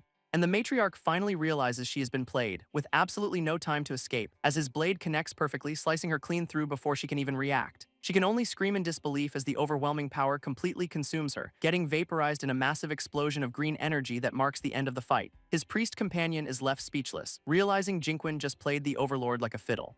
And the system confirms another high-efficiency kill on a boss 5 levels above him, dropping a legendary gold rank necklace with some absolutely broken stats and skills. Jinquin inspects his loot, realizing he also snagged a legendary emblem from the boss drop, which immediately erupts in a massive pillar of light that shoots straight into the sky, and the system confirms it is a legendary Legion token, one of those ultra-rare guild creation items, leaving our boy completely floored that something this valuable actually dropped from a single boss, while his priest companion is having a full-blown aneurysm over their absolutely insane luck. So when the system asks if he wants to bind it, Jinquin immediately accepts becoming its commander, and the token begins merging directly into his body, wrapping his arm in golden energy, unlocking some absolutely busted perks like a 30% stat boost for all members and even fast travel, confirming it is a guild creation tool, though he notes the member count is pretty limited for now. But just as he is processing all this, the ground beneath him suddenly cracks open with red light. Jinquin realizes the red light signifies a mythical tier drop, the absolute pinnacle of this world, and the system reveals 2 new items, the Book of the Gods Messenger and a dimensional crystal. Before he can even process the loot, that dimensional crystal floats right up to him, prompting a system window that offers him complete ownership of the entire dungeon. Pit 1. Figuring he has nothing to lose, our boy immediately hits yes just to see what happens, and a massive wave of energy washes over him as the system confirms his supreme authority. He can now see everyone else in the dungeon, feeling he could wipe them all out with a thought. But just as he is enjoying his new god mode, a flash of red energy catches his eye nearby, making him turn to see what else could have possibly spawned from the boss kill. And it turns out to be a spirit resentment flower and another vengeful god bead. Jinquin inspects his latest haul, realizing the flower is a much rarer version than he anticipated, and his companion confirms the matriarch must have evolved it, making it a top-tier item. So with 2 spirit beads now in hand, Jinquin offers one to the priest for his class breakthrough, which completely floors the guy not because of the gift, but because Jinquin is suddenly level 39. This priest explains his own breakthrough is a pain, requiring a blood bond with a powerful teammate, clarifying that without a same-level ally and an altar, his support class is basically a dead end. So Jinquin, being the practical guy he is, just cuts his own hand and offers his blood on the spot, an act of generosity that earns him a very grateful boss from his new #1 fan, who immediately rushes forward to accept the offer as Jinquin holds out his hand, and the priest bites down to seal the pact, with Jinquin feeling the bond form instantly. This system kicks off the binding process, sealing their blood pact with a flash of golden light, and as it finalizes, Jinquin sees the dimensional crystal has transformed into a glowing cube. With golden energy now coursing through him, the priest asks if the binding was actually successful. So Jinquin tells him to use the cube's energy to finally activate the hidden altar they need. Without wasting a second, our boy slams the cube right onto the icy floor to get things started, which immediately causes the entire cavern to shake as the ground beneath them begins to rise. A massive stone structure erupts from the depths, shattering the ice platform they were standing on, and it keeps rising until a full-blown ancient building is revealed right in front of them. His companion is completely stunned, asking if this massive cathedral is the altar he mentioned earlier, and Jinquin confirms it is, ready to use the spirit bead to see what this place can do. They step into the massive altar, ready to finally get this class breakthrough started, when a giant, unamused-looking frog statue suddenly materializes right in the center, which immediately demands a payment of 500 spirit crystals to proceed. This priest is absolutely stunned by the insane price tag for his own advancement, admitting to Jinquin that he is completely broke and cannot afford it. He explains it as a high-tier currency, and this altar's fee is hundreds of times the normal cost. So with no other options, Jinquin recalls that tour group of rich kids nearby, deciding they are the perfect walking atoms to fund this little side quest. He unleashes his aura to scan the dungeon, immediately locking onto their location. And with a predatory grin, confirms he has found 4 potential targets. Jinquin tells his priest to pack up the altar since it is time to go find their walking atoms, and it turns out one of those kids, Li Hongbin, is already being confronted over a spirit bead, with some other punk demanding he just hand over the loot without a fight. This new guy recognizes Hongbin as an outcast from the Li family, questioning how he even got in here. But Hongbin just fires back, calling him trash from the rival Zhao family. This Zhao kid smirks, explaining a family rule where disgraced members can replace those who fail an assessment, basically asking if Hongbin's relatives already got themselves eliminated from the dungeon. That insult definitely lands because Hongbin explodes with dark energy, telling the guy to back off, which has the Zhao kid's bodyguards screaming that he is about to attack. And with a demonic transformation, Hongbin lunges for the bead, declaring it is his for the taking. This Zhao kid's bodyguards immediately leap forward to intercept Hongbin's attack, while their boss just mocks the abandoned child for even trying to fight back, and their powers collide with enough force to completely shatter the icy ground, which is the perfect show for Jinquin, who decides to just sit back and watch the tigers fight. As Hongbin continues his desperate lunge straight for that spirit bead, believing it is his one ticket to rank up and finally return to his family, but a masked bodyguard easily parries his demonic claw with a chain whip, wrapping it around Hongbin's arm and stopping his momentum cold, smugly telling him he is about to be disappointed before yanking him off balance, and then whipping the chain right back to impale Hongbin clean through the chest. That chain whip attack sends Hongbin crashing to the ground, ending his desperate charge, but even while defeated, he is still screaming that the spirit bead belongs to him, which is when the Zhao kid spots Jinquin's companion, realizing a high-ranked priest is watching them, while one of his own bodyguards admits he completely underestimated the abandoned child's true strength, lamenting that his own plans for a breakthrough just went up in smoke thanks to Hongbin's power. This Zhao kid then turns his attention to Hongbin, questioning why his family sent him on such a high-level mission, and it turns out Hongbin was sent here to retrieve a mysterious emblem he stole and then lost. He warns the kid that his uncle is the type to eliminate anyone who gets in his way, a not-so-subtle threat, and Jinquin immediately realizes the mysterious emblem is the guild token he just picked up. A realization that also hits the Zhao kid, who suddenly looks a lot less confident than before. Just as the fight wraps up, the Zhao kid senses another presence and demands they show themselves, which has Jinquin's priest companion immediately panicking that their cover is blown, and the rich kid confirms it, telling them the time for watching from the cheap seats is over. So Jinquin casually strolls out into the open, looking completely unbothered by the situation, telling them to just carry on with their family drama because he is only passing through, but one of the bodyguards recognizes his aura, realizing he is the monster who has been clearing the dungeon's lords. This Zhao kid, proving he has some sense, immediately tells his men to stand down, complimenting Jinquin's stealth before asking if he happened to overhear Hongbin's little confession. And our boy just plays it cool, while noting the priest with them has a very unusual energy signature. This kid then reveals Hongbin's uncle has the entire dungeon exit on lockdown, making everyone a suspect. This Zhao kid switches gears, suddenly offering Jinquin a partnership with a very smug look, but Jinquin is not buying it for a second, questioning why he'd ever trust this guy. This kid claims he has already done Jinquin a favor and drops a bombshell. He knows where Jurin is. That name instantly gets a reaction, leaving our boy completely stunned for a moment. But just as they are about to talk terms, a bodyguard yells that something big is coming their way. Right on cue, the ground shakes as a massive swarm of giant insect monsters bursts out, and the entire group is stunned as the horde of giant bugs completely surrounds them in seconds. While the rich kids panic about the blood attracting them, Jinquin is already midair, charging in, effortlessly one-shotting an elite bug guard as the system confirms another perfect efficiency kill. This leaves the Zhao kid completely speechless, realizing Jinquin's attacks are on another level entirely. So Jinquin decides he is done playing around and unleashes his Blade of Ruin skill, which manifests as a massive 3-stage demonic slash that just erases the entire swarm. This rich kid's crew can only stare in disbelief, realizing he just one-shot the whole horde, and Jinquin lands without a scratch, surrounded by the fading remnants of his attack.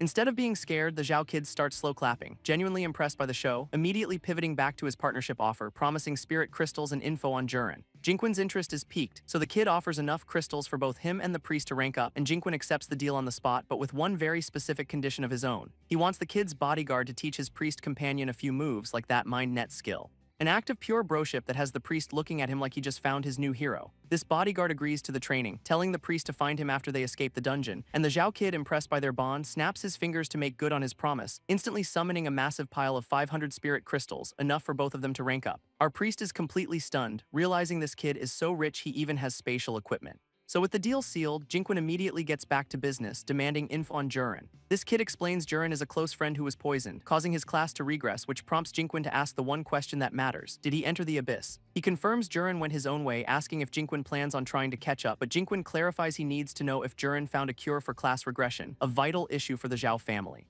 Before the kid can answer, the entire cavern begins to shake, putting their little chat on hold. Right on cue, the Zhao kid's bodyguard yells that the whole cavern's energy field is destabilizing fast, and Jinkwon calmly explains it is a chain reaction from the matriarch's death and the crystal finding a master. This has the rich kids freaking out since they know Hanbin's uncle is guarding the exit, guaranteeing a fight. But our boy just smirks, seeing this as the perfect chance to test his new powers on a real opponent. This bodyguard smartly suggests they rank up first for a better chance, and the rich kid agrees it is a good plan, so Jinkwon leads them back to the massive altar they discovered earlier to get the process started. They step back inside the cathedral, where that grumpy frog statue is still waiting for its payment. And the priest immediately gets into position, ready to finally start his breakthrough ritual. He channels his energy, offering up the entire pile of 500 spirit crystals to the statue, which it happily accepts, enveloping both him and Jinkwon in a powerful aura as they begin to level up. As the ritual kicks off, Jinkwon is immediately confronted by a massive demonic spirit, which manifests as a towering armored warrior ready for a spiritual showdown.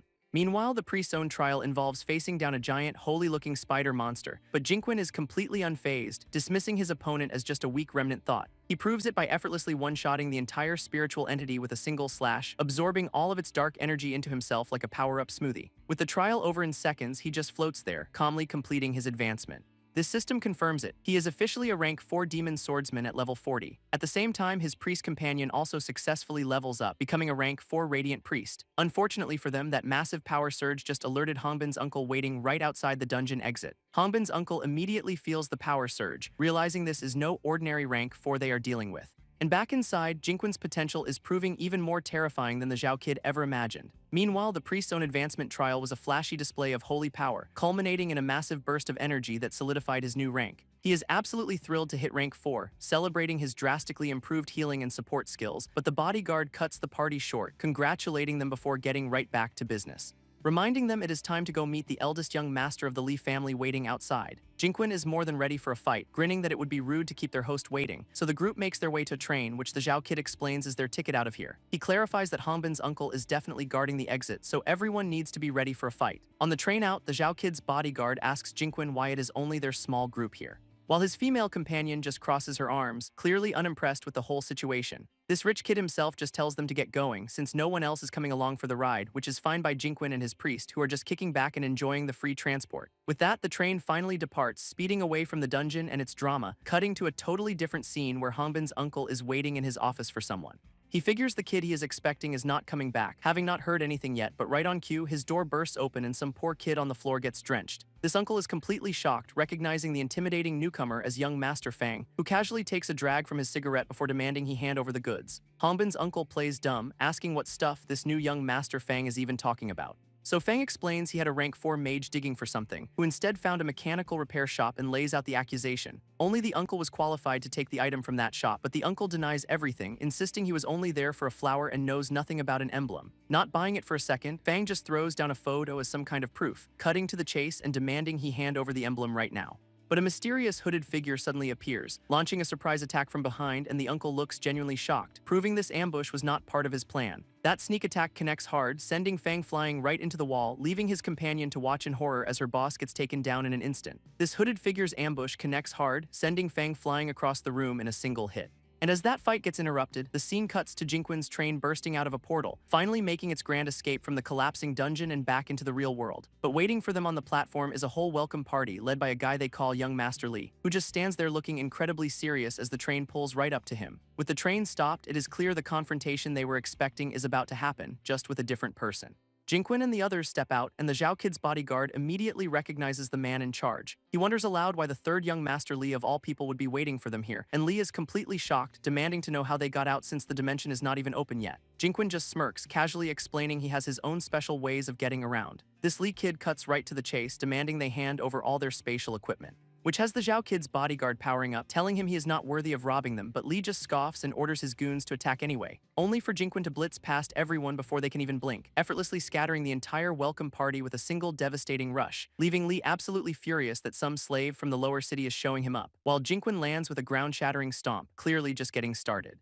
and immediately barrels forward again, kicking up chunks of the platform as he charges, taunting Lee that his crew is not even enough for a decent warm-up, which finally pushes the rich kid over the edge, unleashing his own aura and threatening Jinquin's entire city. Lee completely loses it, summoning a massive spectral skull attack to grind Jinquin into dust, but our boy just leaps right into the green energy wave, blade at the ready, which catches Lee off guard, forcing him to admit he underestimated Jinquin's speed. And for a second it looks like the sheer force of the attack is actually pushing him back, sending him flying across the platform in a pretty rough landing, which has the Zhao kid's bodyguard genuinely worried that Jinquin might be outmatched, while Lee gets a smug look on his face, calling him out for overestimating himself, only for Jinquin's eyes to glow red as he asks if he is really sure about that, leaving the bodyguard absolutely stunned by what he sees next, because Jinquin has already blitzed behind Lee, appearing out of nowhere to finish the fight. Lee is left completely stunned, unable to process how he was just taken down so fast, while Jinquin stands over him, having ended the entire fight in a single, decisive flash, revealing his big charge was just a clever distraction for the real, fight-ending attack, which has the bodyguard absolutely floored by how quickly he handled the third young master, noting that Lee had not even gone all out yet before his phone suddenly starts ringing, and it is his seventh uncle, who already knows they escaped and wants to meet up immediately, so the bodyguard eagerly agrees, looking like he just got the best news of his life, then hangs up and tells Jinquin he is taking him to meet someone important.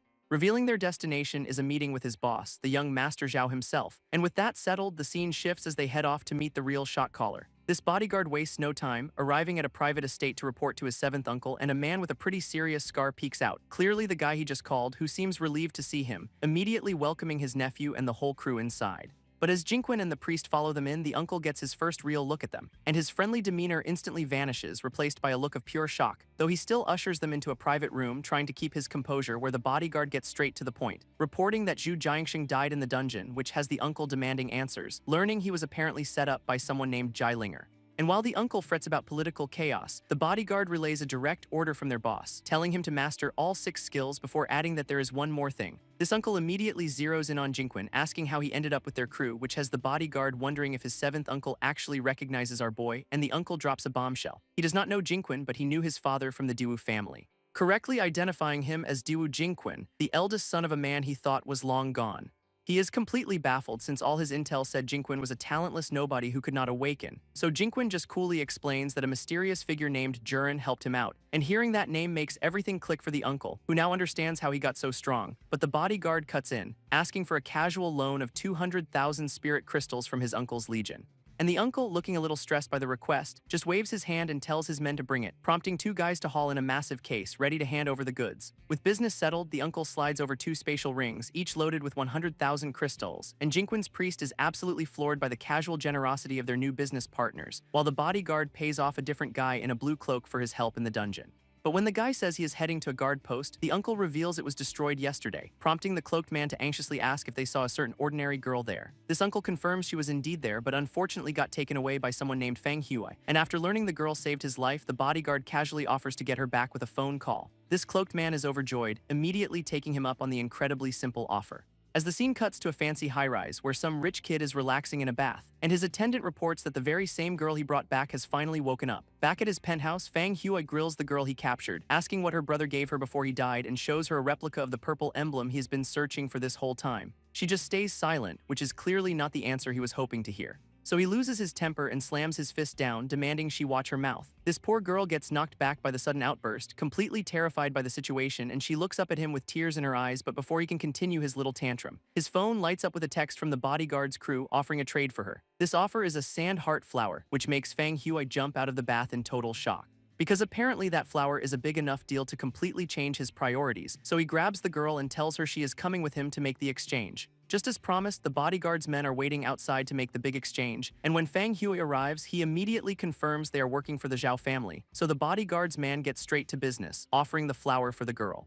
And with the terms agreed upon, the briefcase is officially handed over to Fang Huai, who pops it open to reveal the genuine glowing sandheart flower inside, which has him absolutely ecstatic since this means someone named Ayan will not die. And with the deal done, the girl is told a friend sent them to get her. But when she hears that friend is Jinquin, she is stunned he actually pulled it off. Meanwhile, back at the office, the uncle reassures the cloaked man not to worry. And the cloaked man is so grateful he asks how he can possibly repay this massive debt. This uncle offers a deal, help him with a class breakthrough, and the massive debt is paid, revealing he needs an escort into a secret undead dungeon called the Cursebone Cave, and the cloaked man agrees to the high-risk mission without a second of hesitation. Just then, the girl they rescued is brought into the room by a couple of bodyguards.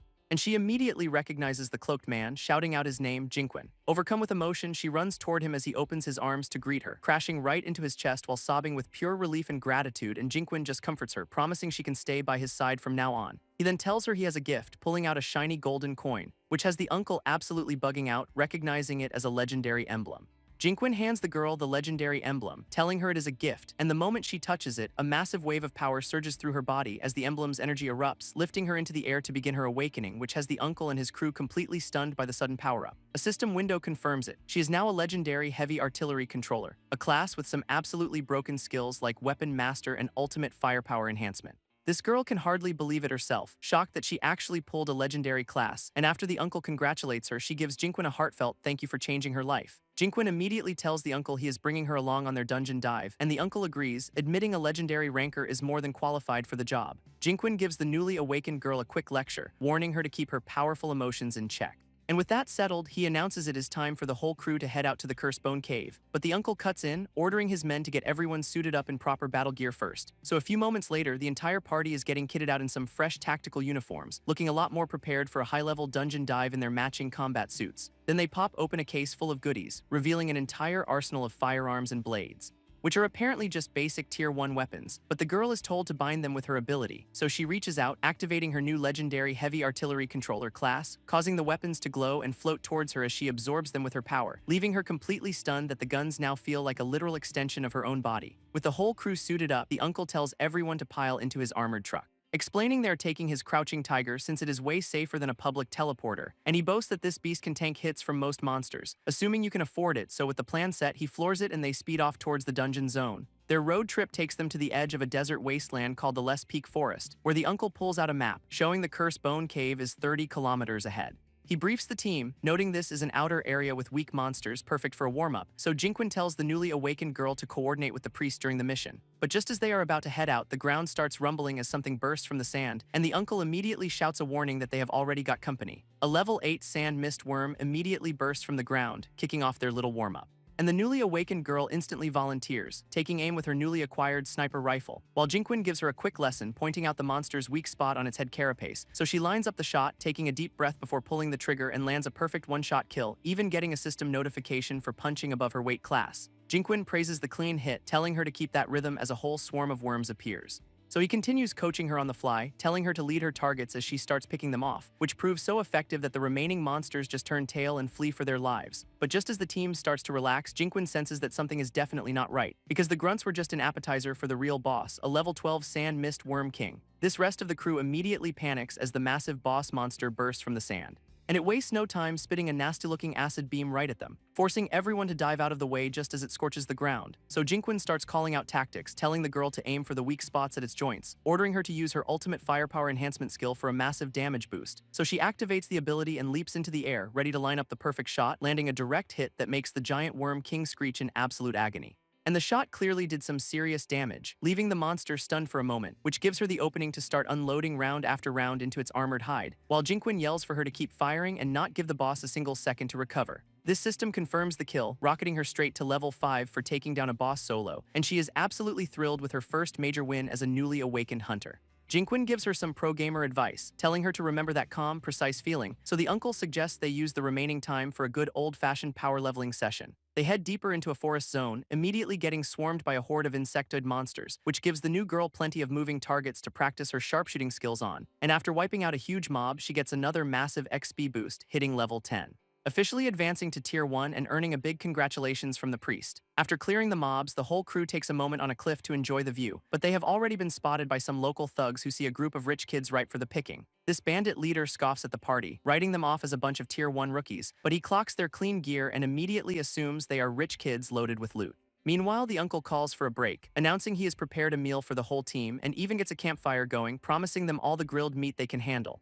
This kindness is too much for the girl, who tearfully thanks Jinquin for changing her life, so he comforts her, telling her he will be her new brother from now on. She is completely overwhelmed by the gesture, looking up at him with tears in her eyes, and then throws her arms around him in a grateful hug, calling him her brother. Of course, the local thugs are still lurking in the bushes, finalizing their ambush plans, and with everything in place, they are just waiting on the order to attack the party. One of the bandits suggests a more cautious approach, thinking Jinquin's crew might be tough, so his boss immediately volunteers him for the high-risk scouting mission.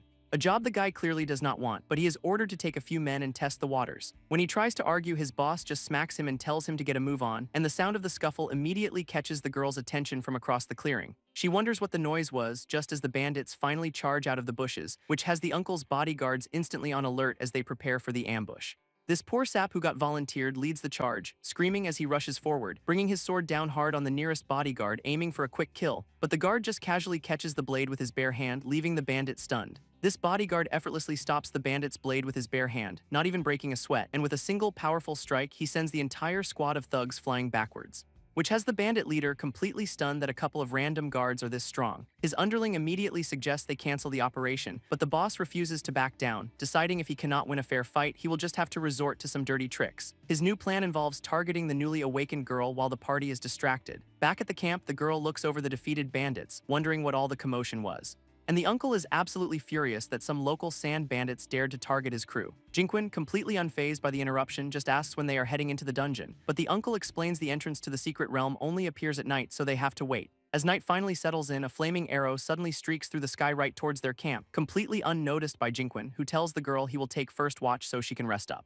And she happily agrees, immediately conking out with a huge smile on her face, leaving Jinquin to watch over her, looking pretty content with his new little sister. Until a sudden shout of fire completely shatters the peace of the night, and he instantly snaps into action, ordering the startled girl to stay put no matter what, watching him and the bodyguards rush out to deal with the chaos erupting outside, where the uncle is already fuming that the sand bandits had the nerve to attack again. But Jinquin realizes this was just a distraction, a classic pincer move, and he spins around screaming her name, knowing their real target was the girl. Jinquin bursts out of the tent to handle the fire attack, but it hits him instantly. They fell for the oldest trick in the book, and the girl was the real target. At that exact moment, the bandits are already peeling out on bikes and in a truck, their leader laughing his head off about how easily he played the entire crew. He is already making some disgusting plans for his new captive, who is tied up and gagged in the back, completely terrified. And soon enough, the whole squad arrives back at their fortified desert base. They immediately drag the poor girl out of the vehicle and into the compound, tossing her onto the floor where she can only struggle against her restraints, horrified that she was snatched while she was supposed to be resting safely. Meanwhile, back in the tent, the girl realizes she is not alone as a strange gas fills the air, and it hits her a second too late that it is knockout gas designed to take her down quietly, which works perfectly, causing her to collapse before she can even scream for help. This bandits immediately storm the tent, celebrating their successful ambush and grabbing their target.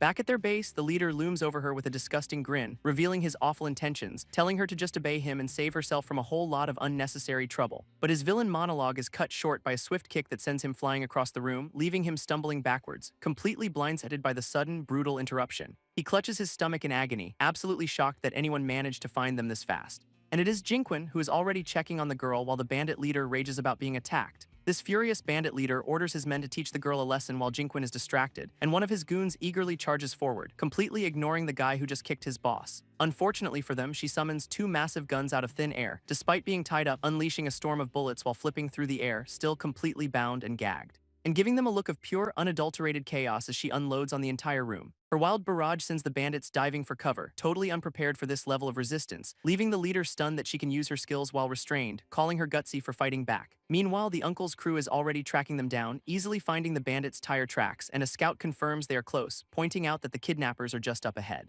Another guard reports to Jinquin with the enemy base coordinates, so he orders them to lock on and move out. This uncle's guard tries to reassure Jinquin, saying the girl just hit level 10 and will be fine, while the bandits relax inside their heavily fortified desert compound, feeling untouchable, and the goons on watch are already gossiping about the boss's new captive, making some truly awful comments about what is going to happen to her that night. Their disgusting chatter is cut short when a lookout spots a vehicle barreling towards their front gate, a lone SUV kicking up a massive dust trail as it speeds across the wasteland, which screeches to a halt right at their main entrance, revealing two guards armed with rocket launchers. Jinquin confirms they have found the right place, exactly where the tire tracks led them, and the bandits on the wall just laugh, thinking some idiots are delivering a free car to their door. Unimpressed, Jinquin simply orders his team to blow the doors down and storm the base. His guards immediately let loose with a pair of rocket launchers, not even bothering to knock, and the rockets scream across the sand, making a beeline for the main entrance, connecting with a massive explosion that completely obliterates the fortified gate, which has the bandits inside scrambling in a panic, screaming for someone to kill the intruder. Jinquin just strolls in, calmly telling the mob he is only looking for someone and will leave peacefully, and when they ask who, he just says the girl's name, Lin Meng, with a dead serious look. This bandits just stare back, completely confused by his straightforward answer for a moment, until one of the goons starts laughing, making some truly disgusting remarks about the boss's plans for her. That comment instantly flips a switch, and Jinquin's entire demeanor darkens as he summons his sword.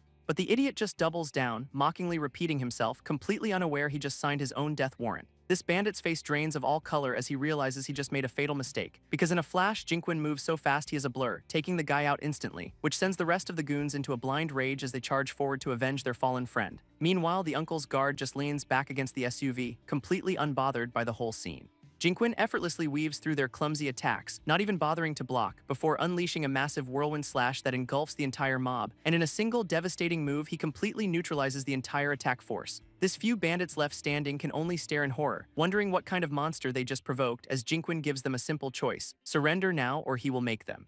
They immediately throw their hands up, begging for their lives and promising not to stand in his way. This bandit leader is busy throwing a fit that his plans for the girl got interrupted, when one of his lackeys sprints in, screaming that somebody just broke into the base, which has the boss demanding to know who would have the nerve to attack them here, and it is Jinquin who calmly strolls in and asks if he is the one in charge. This leader's face completely drains of color as he recognizes the guy whose sister he just nabbed. But then the scene cuts to a flashback, with Jinquin learning his entire empire has been destroyed, and he desperately asks a chained old man to tell him who was responsible for the attack, but the man just warns him to forget revenge and focus on escaping before other cities fall too. Jinquin insists, arguing that the only way to truly escape is to understand the enemy first. So the old man reveals the invaders call themselves gods and sacrifice people to empower monsters. This old man explains these monsters gain intelligence, becoming what are known as divine envoys who possess the appearance and mind of a human, but it is all just a horrifying disguise for what they truly are. Underneath that human skin, they are actually overlord or even king-level monsters, and he reveals the entire Tianqi Empire has already been replaced by these creatures. To make matters worse, they are rapidly learning how to perfectly mimic human society, meaning no other faction in the wasteland will be safe from their infiltration, at which point Jinquin pulls out a scroll, asking if it is related to these envoys. This old man is completely floored, recognizing it as the Book of the Divine Envoy, so Jinquin explains he got it from a talking spider matriarch and just wants to know its purpose. This old man reveals the scroll is a mythic item for creating a class form crystal by fusing it with a human body, or a monster form crystal by using a monster, which basically lets someone unlock a second class. Jinquin asks if this means the whole empire is gone, and the man confirms the upper city has been totally wiped out. Hearing this, Jinquin offers to break him out of there, but the old man refuses to leave. He is already dying, afflicted with 7 different curses that make his survival completely impossible. His last request is for Jinquin to take his head after he dies, because a map to escape the region is hidden inside. One of Jinquin's companions can only watch in horror as the grim scene unfolds. As his life fades, the old man starts naming other people who are actually divine envoys in disguise, revealing that the commander of the Peregrine Falcon Sand Bandits is one of them, which has Jinquin shouting his name in shock. With his last breath, he begs Jinquin to tell someone named Yair not to seek revenge, before repeating his final, gruesome instruction. As the old man's body crumbles to dust, his final words wish Jinquin a safe trip, leaving Jinquin to grimly accept the absolutely metal task he was just given, and without flinching, he raises his sword to honor the man's last request, taking the head in one clean motion before the body completely disintegrates. Just as promised, the head glows, revealing the escape map hidden within it, and with their grim objective complete, Jinquin and his crew walk out of there. They regroup with the rest of their team, who have the getaway vehicle all prepped, and with no time to waste, they immediately peel out into the wasteland. Their SUV barrels through the desert, finally putting some distance between them and the fallen city. As the driver points out a ruined town ahead, collateral damage from the Holy City's mages getting wiped out, Jinquin's crew finally arrives at the ruined town, which is already looking pretty sketchy, and they are immediately swarmed by shady merchants trying to sell them all sorts of questionable services, including some guy pushing a weird medicinal wine with some very bold claims, until one of Jinquin's guards gets fed up and screams at the desperate crowd to back off. A teammate explains this place is just a lawless settlement for sand bandit refugees now, before pointing them to their actual destination, the dimensional land, which is their way forward. This whole team begins the long walk up a massive staircase toward the entrance, where a local official tells his own men to wait outside while he handles the newcomers, then turns to Jinquin's group and gives them the all-clear to proceed inside, only for them to discover the Grand Hall is a graveyard, littered with skeletons and bodies. Jinquin's crew surveys the boneyard, wondering how exactly they are supposed to enter the dimension, but their guide just tells them to watch closely as he climbs up a massive ribcage structure. He dramatically announces the portal is open, right as a giant skeleton forms the entrance, so Jinquin orders his team inside, making Lin Meng's level up the #1 priority. With their objective set, the whole squad dives straight into the swirling blue gateway, emerging on the other side into what looks like a sterile, endless museum hallway. Jinquin immediately gets a bad feeling, realizing this place is less of a dungeon and more of a lab. His instincts are proven right when the girl spots monsters ahead and instantly starts shooting. This team advances down the corridor, ready for whatever this weird dimension throws at them. and what it throws at them is a full-blown skeleton army rushing down the hall. One of the guards tries to play hero and cover the rear for the team, but Jinquin tells him to stand down since this is Lin Meng's personal leveling session. She is more than ready, whipping out a sniper rifle and promising to make him proud, and immediately starts mowing down the skeleton mobs with some impressive accuracy. It is so effective she gets a system notification for hitting level 15 in no time, excitedly telling Jinquin that these monsters are basically walking exp bags. Just as he is encouraging her, the team spots something new forming up ahead as another wave of monsters starts materializing out of the floor itself, revealing a much tougher-looking army of skeletons decked out in full battle gear. Lin Meng is not even slightly intimidated, just yelling, "Watch this," as she opens fire again. Her normal shots just ping right off the armored skeleton's shields, doing absolutely no damage, which has one of the guards pointing out that she cannot seem to break their defense. Lin Meng just scoffs, telling him that was just a warm-up for what is coming next as she activates her armor break skill, firing a single supercharged shot down the hall. This special round connects, instantly shattering the entire front line's shields and armor. Her teammates are floored, realizing her mythic class ability just ignores defense entirely. With their defenses gone, she immediately flips into the air, diving straight into the mob, pulling out dual pistols mid-flight to unleash a storm of bullets on the helpless skeletons. She even lands with a blade, ready to finish off the survivors with some close-quarters flair, leaving nothing but a pile of shattered bones where the skeleton army once stood.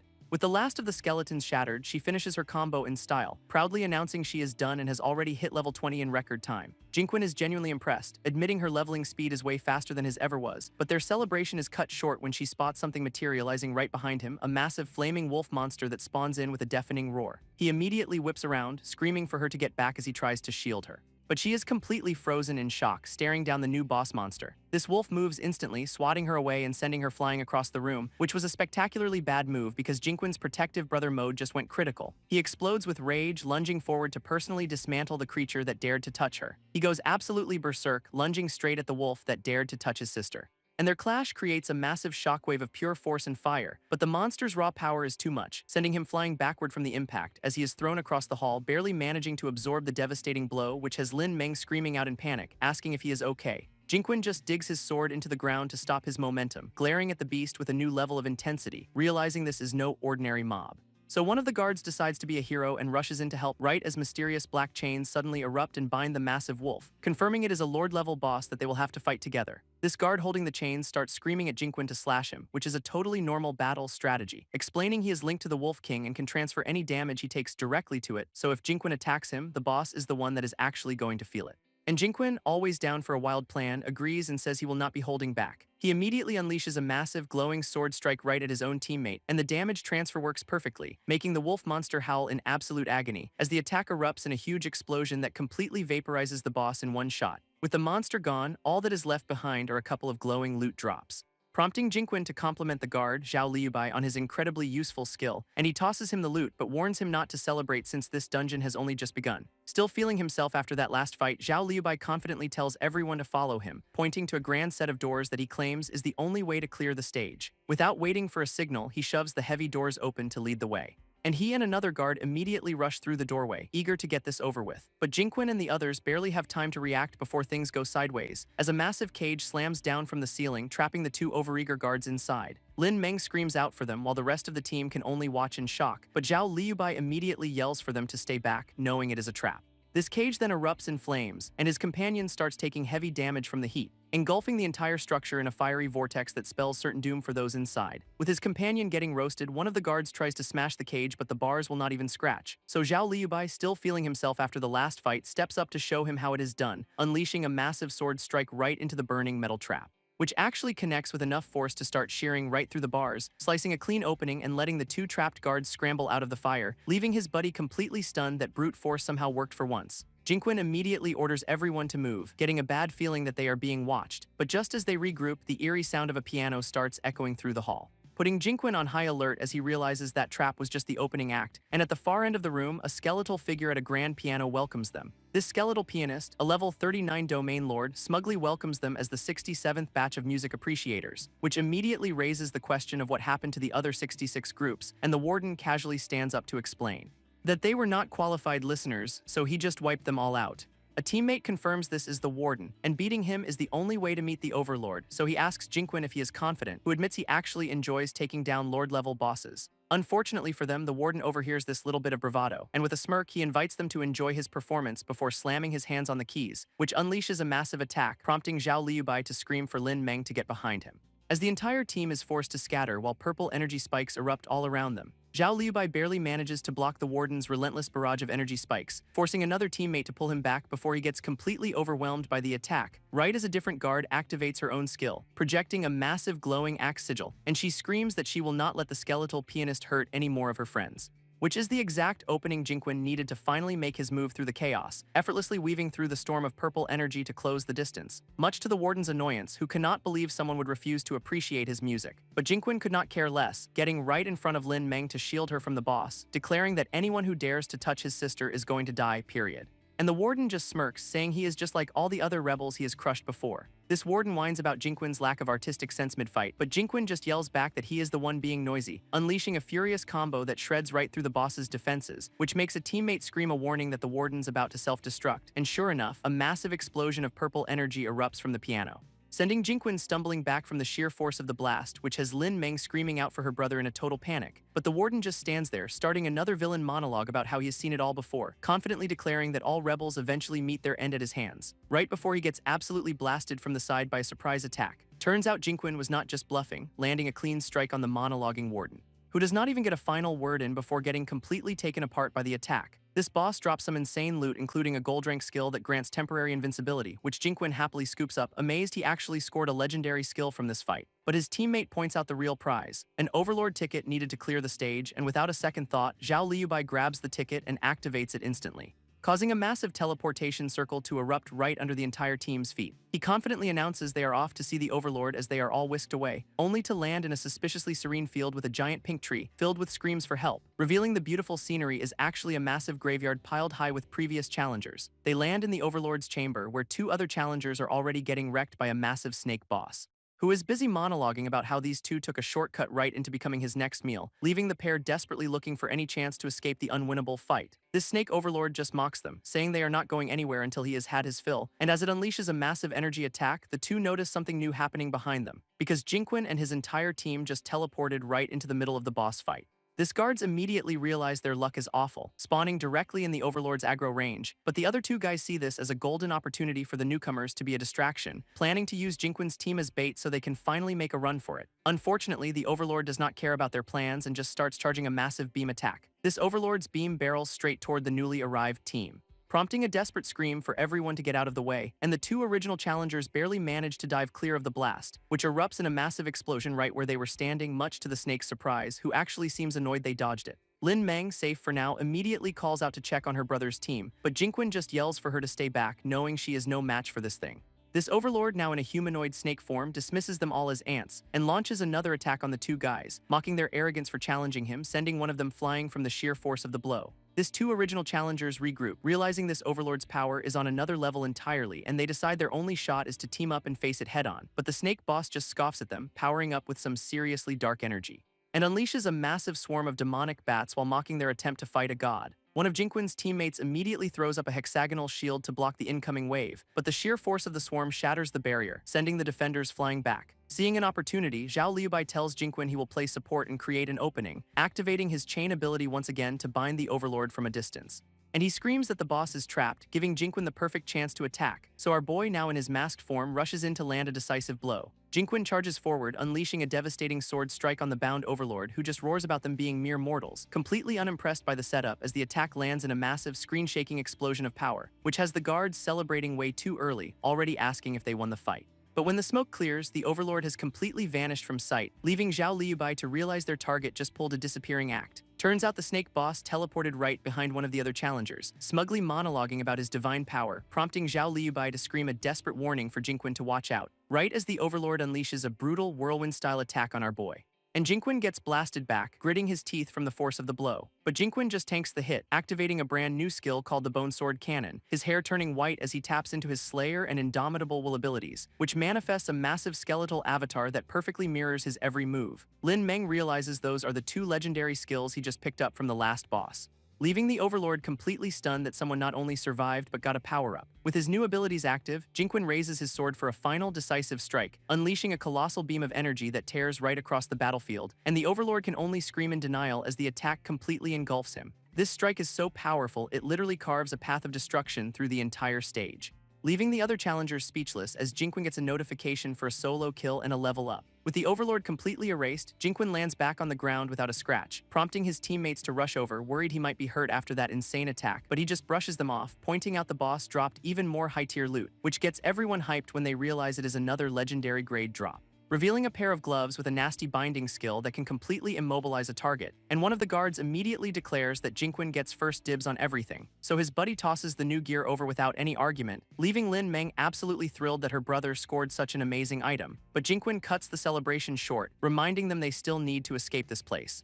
Right as a teleportation portal opens up, which they figure is their ticket out of here. This portal activates, engulfing the entire team in a blinding flash of light and whisks them away from the destroyed boss arena in a swirl of energy. They land safely outside, finally free from the dungeon, though Lin Meng is clearly wiped out. She immediately tells Jinquin she is starving, so he promises to find them something to eat. 10 minutes later, the crew is walking through what looks like a safe town square, and Jinquin spots a tavern, confidently leading everyone inside for a well-deserved meal, only to find the place completely trashed with passed-out patrons everywhere, a real 5-star establishment. This bartender, looking a bit surprised, finally notices his new customers standing there, but Jinquin, unfazed by the chaos, just asks what is on the menu. And the bartender's mood instantly flips, eagerly promising them anything they want. One of the guards is just happy to finally get some snacks after that whole ordeal, so Jinquin orders a massive feast for the entire team, paying for it all up front, but flashing a huge spirit crystal-like that immediately draws the wrong kind of attention, and Lin Meng instantly picks up on the bad vibes from a group of thugs staring them down. Zhao Liubai confirms her suspicion, realizing their little display of wealth just painted a target on their backs, and sure enough, the thugs roll up and try to shake them down for their crystals. This blue-haired guard immediately volunteers to handle these robbers herself, pulling out her own sidearm, but the lead thug just scoffs, telling her to get lost before she gets hurt, which she finds hilarious, mocking them for trying to act tough with their little fire sticks.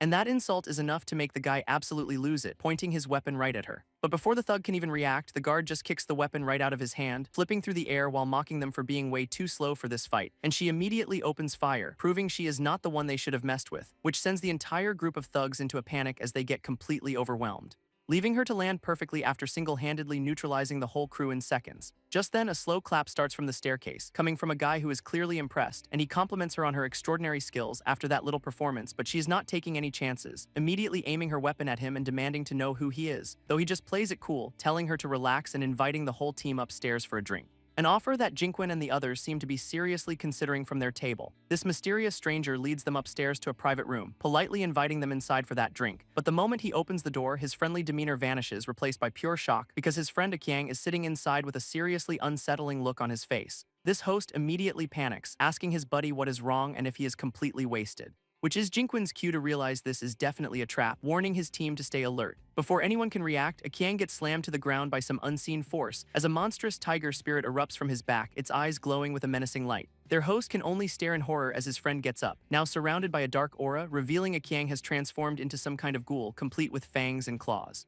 And he lunges straight for the host, offering him a drink that is definitely not on the menu. Their host screams for help as his possessed friend lunges forward to attack, but gets absolutely blasted by a flying kick before he can even land a hit courtesy of Jinquin's team, who realize this ghoul has the aura of a divine envoy. And the possessed man is furious that they dared to interrupt his little party, roaring that they are all dead for getting in his way as he rushes them again. Jinquin, completely unfazed, steps in with his sword already glowing to intercept, effortlessly parrying the ghoul's claw strike and stopping the monster cold, which gives Zhao Liubai the perfect opening to land a clean kick of his own, connecting with enough force to send the creature stumbling across the floor, and the possessed man gets launched back, completely outmatched by their teamwork. This possessed man writhes on the ground, completely stunned by their coordinated attack. While their host panics and Zhao Liubai confirms this thing has the aura of a divine envoy, he gets back up, screaming that they are all dead for daring to interfere with his master. But Zhao Liubai has no time for threats and just slams him back down again. With the ghoul handled for now, the team realizes a divine envoy's presence makes escaping this town a huge problem. At that exact moment, another one of the host's men runs in looking absolutely terrified, and the host demands to know what could possibly be happening now. This man frantically explains that the entire town has erupted into a riot, trying to steal their car, as the Divine Envoy's aura drives the crowd into a frenzy, completely swarming their only escape route. Jinquin, hearing everything, immediately orders his team to move out and save their guards before they are overwhelmed. Jinquin's team immediately books it out of the tavern, heading straight for their ride. And as they run, his teammates agree something is seriously wrong and they need to escape now, with the host who tried to trap them now begging for an escort, terrified of being left behind. Unfortunately, their guards are already getting swarmed by a frenzied mob trying to steal their combat vehicle, prompting one of them to desperately yell for his partner to find a way to break through the horde. But the sheer number of people is too much, and they start getting overwhelmed by the attack. As his partner realizes they are completely surrounded, making any kind of escape look impossible. Meanwhile, a well-dressed, clawed individual watches the chaos from a rooftop, looking completely bored by it all. Revealing this is the divine envoy himself, who is annoyed he finally has to intervene personally. And back on the ground, one of Jinquin's crew feels that overwhelming pressure, pinpointing the envoy's location. These guards are getting absolutely wrecked by the mob, with one already down for the count, as the frenzied crowd screams about their divine envoy being invincible and how they should just surrender, insisting the combat vehicle is only fit for their master as the guard prepares to go down swinging. But he is completely swarmed before he can even make a move, screaming as the horde closes in. Suddenly, a massive blast of dark energy tears through the crowd, courtesy of the divine envoy himself, leaving the remaining townsfolk completely stunned and wondering who just interfered. This guard looks up to see the envoy standing there, surrounded by a seriously menacing aura, and the bossman tells him to step back, claiming he will handle things from here, which is Jinquin's cue to finally arrive on the scene, much to the guard's complete shock, and our boy is not amused, declaring no one steals his ride before landing with a massive lightning shockwave. These guards are beyond relieved to see their young master finally arrive to save the day, and Zhao Liubai immediately tells Jinquin to forget the small fry and focus on the divine envoy, which is no problem for our boy, who is already locked onto the boss's aura on a distant rooftop. This possessed mob is not having it though, screaming that he is not worthy and has to get through them first, and one of them immediately lunges forward to prove their point, kicking off the brawl.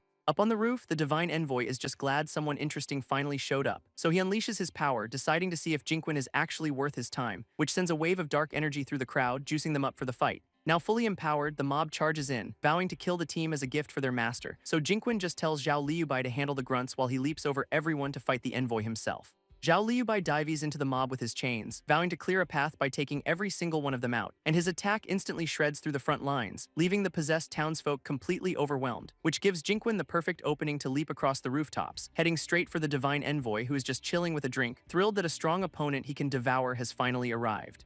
And he crushes his glass, basically daring Jinquin to actually put up a decent fight for once. So our boy lands on the roof and they immediately clash, sword against claw in a burst of energy. But the envoy effortlessly blocks the strike, mocking Jinquin for being way too weak for this level, then follows up with a brutal punch that sends our boy stumbling back, completely caught off guard. And before Jinquin can even recover, the envoy grabs him by the hair and slams his head down, declaring that he is not even qualified to be his opponent, let alone a real threat. From a nearby rooftop, the blue-haired guard screams for the envoy to let her brother go, lining up a perfect shot to provide some much-needed long-distance backup, and she fires a powerful round straight at the boss's head, hoping to create an opening, but the envoy barely even flinches, deflecting the projectile with a simple flick of his hand, effortlessly catching the bullet between his claws like it was absolutely nothing. This guard is completely floored by his speed, finally grasping the insane power of a divine envoy, who then decides to use Jinquin as a projectile himself, launching him off the roof with a brutal throw, sending our boy crashing right through the tiles and into the building below with immense force.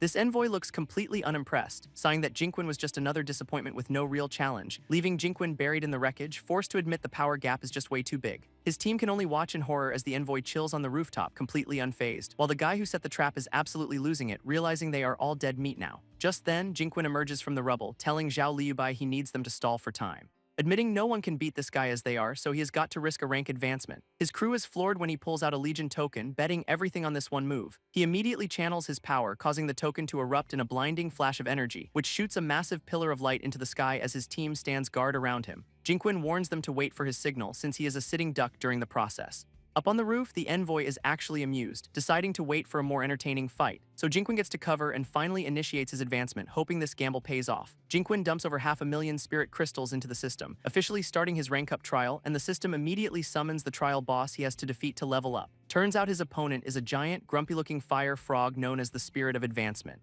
which immediately roars, unleashing a wave of fiery energy to kick things off, and the system confirms that beating this thing is his only shot at a successful rank up. This frog spirit wastes no time, immediately lunging forward to try and crush him, while back in the real world, Zhao Liubai is desperately holding off the possessed mob, knowing he has to wrap this up fast because Jinquin is completely vulnerable during the process.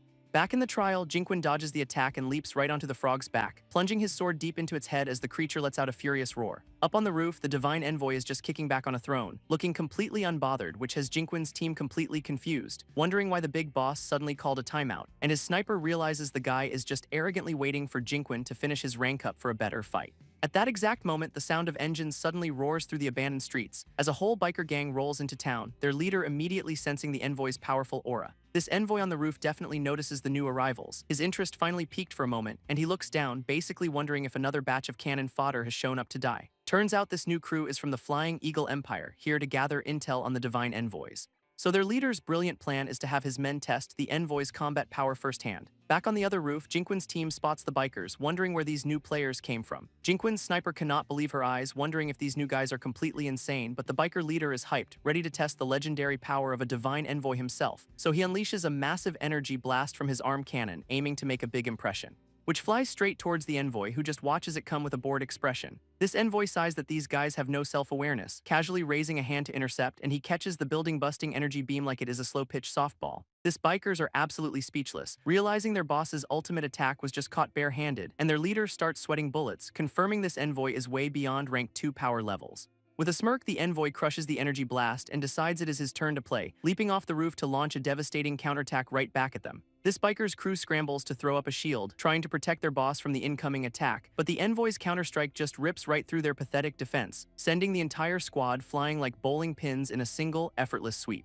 Their leader is left standing there completely stunned, realizing he might have made a tiny miscalculation, and the look on his face is pure unadulterated regret as the envoy closes in. This bossman, now sporting a tiger mask, grabs him by the head, annoyed that these clowns ruined his fun before declaring it is time for this whole crew to take a permanent vacation. This biker leader is absolutely paralyzed, finally understanding there was never even a chance to fight back. So the envoy just casually backhands him with enough force to launch him across the town square, and follows through with a brutal slash that takes out the rest of the gang for good measure. Just as the envoy is about to finish him, the biker leader is suddenly frozen in place by an unknown force, leaving him completely stunned and wondering who the hell just stepped in to save his life. And right on cue, the pillar of light from Jinquin's advancement trial finally fades away, revealing our boy standing there, having successfully completed his power-up. Now radiating a powerful demonic aura, Jinquin declares he is the real opponent, his new level 40 stats on full display, which has his team absolutely ecstatic, realizing their young master actually pulled it off. This divine envoy, on the other hand, just finds this whole development incredibly amusing, casually tossing aside the biker's sword like it is a piece of trash. And he starts powering up, glad the wait was not a total waste and he finally has a decent fight. So Jinquin meets his energy, channeling his own demonic power into his blade for round 2. Jinquin immediately goes on the offensive, vowing to put an end to the envoy's rampage, leaving the biker leader on the ground completely stunned by his sudden burst of speed. And with a furious battle cry, our boy closes the distance to unleash his newfound power, launching a massive, cross-shaped energy slash covered in some seriously creepy demonic eyes. This envoy seems to think this is a great opportunity, hoping to devour Jinquin for his own rank up. So he meets the attack head-on with a blast of his own purple energy, causing a huge explosion, but Jinquin is already leaping through the smoke to deliver a follow-up strike called the Blade of Ruin. This envoy is actually forced back by the sheer force of the attack, clearly not expecting this much power, and he looks down at his arm in disbelief, realizing Jinquin actually managed to wound him. That tiny scratch is enough to make him snap, roaring that the tier 4 brat is about to die. Jinquin's powered-up slash slams into the envoy with a massive shockwave of red energy, catching the tiger-masked boss completely off guard with its overwhelming force. And he is sent flying, unable to believe a simple blade technique could hit this hard. Now absolutely furious, the envoy roars that Jinquin is about to die for that stunt, but our boy just scoffs that he is not even qualified to make that threat, closing the distance with a confident smirk, ready to prove him wrong for good. He then unleashes his true power, summoning a massive spectral blade of dark energy, which rips right through the envoy, who can only scream in absolute agony, getting blasted back as the demonic power completely overwhelms his defenses. Down on the ground, the biker leader is just speechless, wondering if he just saw someone actually kill a divine envoy. His team is absolutely losing their minds, celebrating the fact that their boy actually pulled off the rank up, while the envoy, still pinned by the blade, finally admits he was way too careless with this kid, so in a desperate move, he transforms into a massive red tiger, letting out a furious roar. But Jinquin just smirks, seeing it as nothing more than a last-ditch effort to survive. Instead of attacking, the giant beast just barrels right past him, launching itself over the rooftops and making a full-blown retreat which nobody saw coming. Our boy is left completely baffled, realizing this divine envoy actually knows when to run away, and down below, the biker leader is recording the whole thing, realizing he has got proof envoys can be beat. As his team gathers, Jinquin admits he was just lucky the guy did not fight to the death, and when the sniper rushes over to check on him, he just shrugs it off as a minor injury. This biker leader, having survived his little miscalculation, urges everyone to leave before the envoy returns, offering to give Jinquin's crew a lift back, figuring they should all get out of town together, but right as they are about to go, some other guy comes sprinting over, yelling for them to wait. leaving Jinquin's team to just watch, confused, as the new dude finally catches his breath, and he introduces himself as Lin Fei, captain of the Flying Eagle Empire's advance team. When Jinquin asks what he wants, Lin Fei awkwardly asks for his contact information after that whole display, but our boy just shuts him down cold, not even bothering with an explanation. So as they walk away, Lin Fei desperately asks for his name at the very least.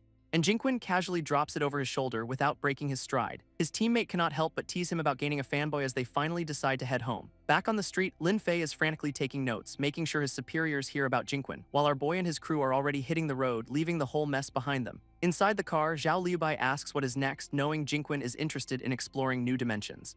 Wondering if the plan is to immediately start hunting for another world to conquer, Jinquin basically confirms it, admitting that constantly leveling up is the only way he feels secure. So with their new objective in mind, the team finally makes their way back towards Redstone City. Once they arrive at their base, Zhao Liubai hops out, ready to finally call it a day, telling their sniper Lin Meng that she is free to head home after all the hard work. But Bai he suddenly runs over, asking if he can just stick with Jinquin from now on. Jinquin's a bit confused, but the guy doubles down, insisting he is not going home and wants to stay. Bai he suddenly pipes up, saying he just got some hot intel about a new dimension, explaining his family tipped him off about a massive miner recruitment drive in Redstone City. So the team immediately heads over to the shantytown to investigate the lead. And sure enough, they find a huge line of guys waiting to sign up for some kind of job. Jinquin and his crew arrive on the scene, trying to figure out what is going on, and he immediately assumes these guys are all lining up to enter the dimension he is looking for. Some random dude pops up to correct him, clarifying they are miners being sent asterisk into the dimension to work, introducing himself as a local scalper who can totally get them inside for a price. Which obviously piques Jinquin's interest, so he asks how exactly that would work, and the guy explains they need a miner's permit, which he can get them for 10 gold coins each. Jinquin agrees to the price, making it very clear this better not be some kind of scam, so the scalper just grins and eagerly leads them down a dark alleyway to a hidden spot. He pulls open a sketchy-looking cellar door right in the middle of the street, explaining this is actually the entrance to an underground bar where his brother handles the permits. After ushering them down a long flight of stairs, the whole setup feels incredibly suspicious, until they reach a heavy door at the bottom with their guide announcing they have arrived, and he throws the doors open to reveal, of all things, a packed underground nightclub. This place is absolutely bumping with a DJ and a full-on dance floor in the middle of nowhere. So their guide leads them through the chaos, completely at home in this environment, revealing this is the Black Dragon Gang's turf and his brother is a captain who can hook them up. This scalper barges into a back room, proudly announcing he has brought his brother some new clients, who turns out to be a big shot with a dragon tattoo, clearly annoyed by the interruption. Their guide quickly explains that Jinquin's crew is here to buy work permits for the new dimension. And the gang captain sizes them up, looking thoroughly unimpressed by the whole situation. He asks if they even know the price, testing to see if they are serious customers or just wasting his time, but Jinquin steps forward, confirming the 10 gold coin fee and requesting 3 permits. Satisfied with the answer, the brother just snaps his fingers to have an underling fetch the documents, and after they are brought over, Jinquin specifies it is strictly cash on delivery. This exchange is made, with a heavy bag of gold traded for the 3 paper permits, and when the scalper asks if they are legit, Jinquin coolly promises they do not cheat anyone. With the permits secured, Jinquin's crew is just about ready to leave, hoping the intel was legit, but their exit is cut short when a rival gang suddenly kicks down the club's front door, bringing the entire underground party to a dead stop as everyone freezes in confusion. This new arrivals announce they are the Blood Wolf Gang, here to shut down the Black Dragon's operation, and their leader orders his men to search the place, making sure no one gets away. This club immediately erupts into chaos as panicked civilians try to avoid getting caught in the crossfire, leaving Jinquin's team in the back room, just listening to the sounds of a full-blown gang war. This scalper and his brother realize they are the primary targets and make a desperate break for it. And as the Blood Wolf leader spots them escaping, he orders his men to give chase, so Jinquin, completely done with this nonsense, just punches a dude to clear an exit path. As the Blood Wolf leader gives chase, he just misses the Black Dragon members escaping out a window, leaving him absolutely fuming that his primary targets managed to get away. Unfortunately, one of his goons points back into the room, flagging Jinquin's crew as their accomplices, which leaves our heroes completely stunned, now caught in a gang war they wanted nothing to do with.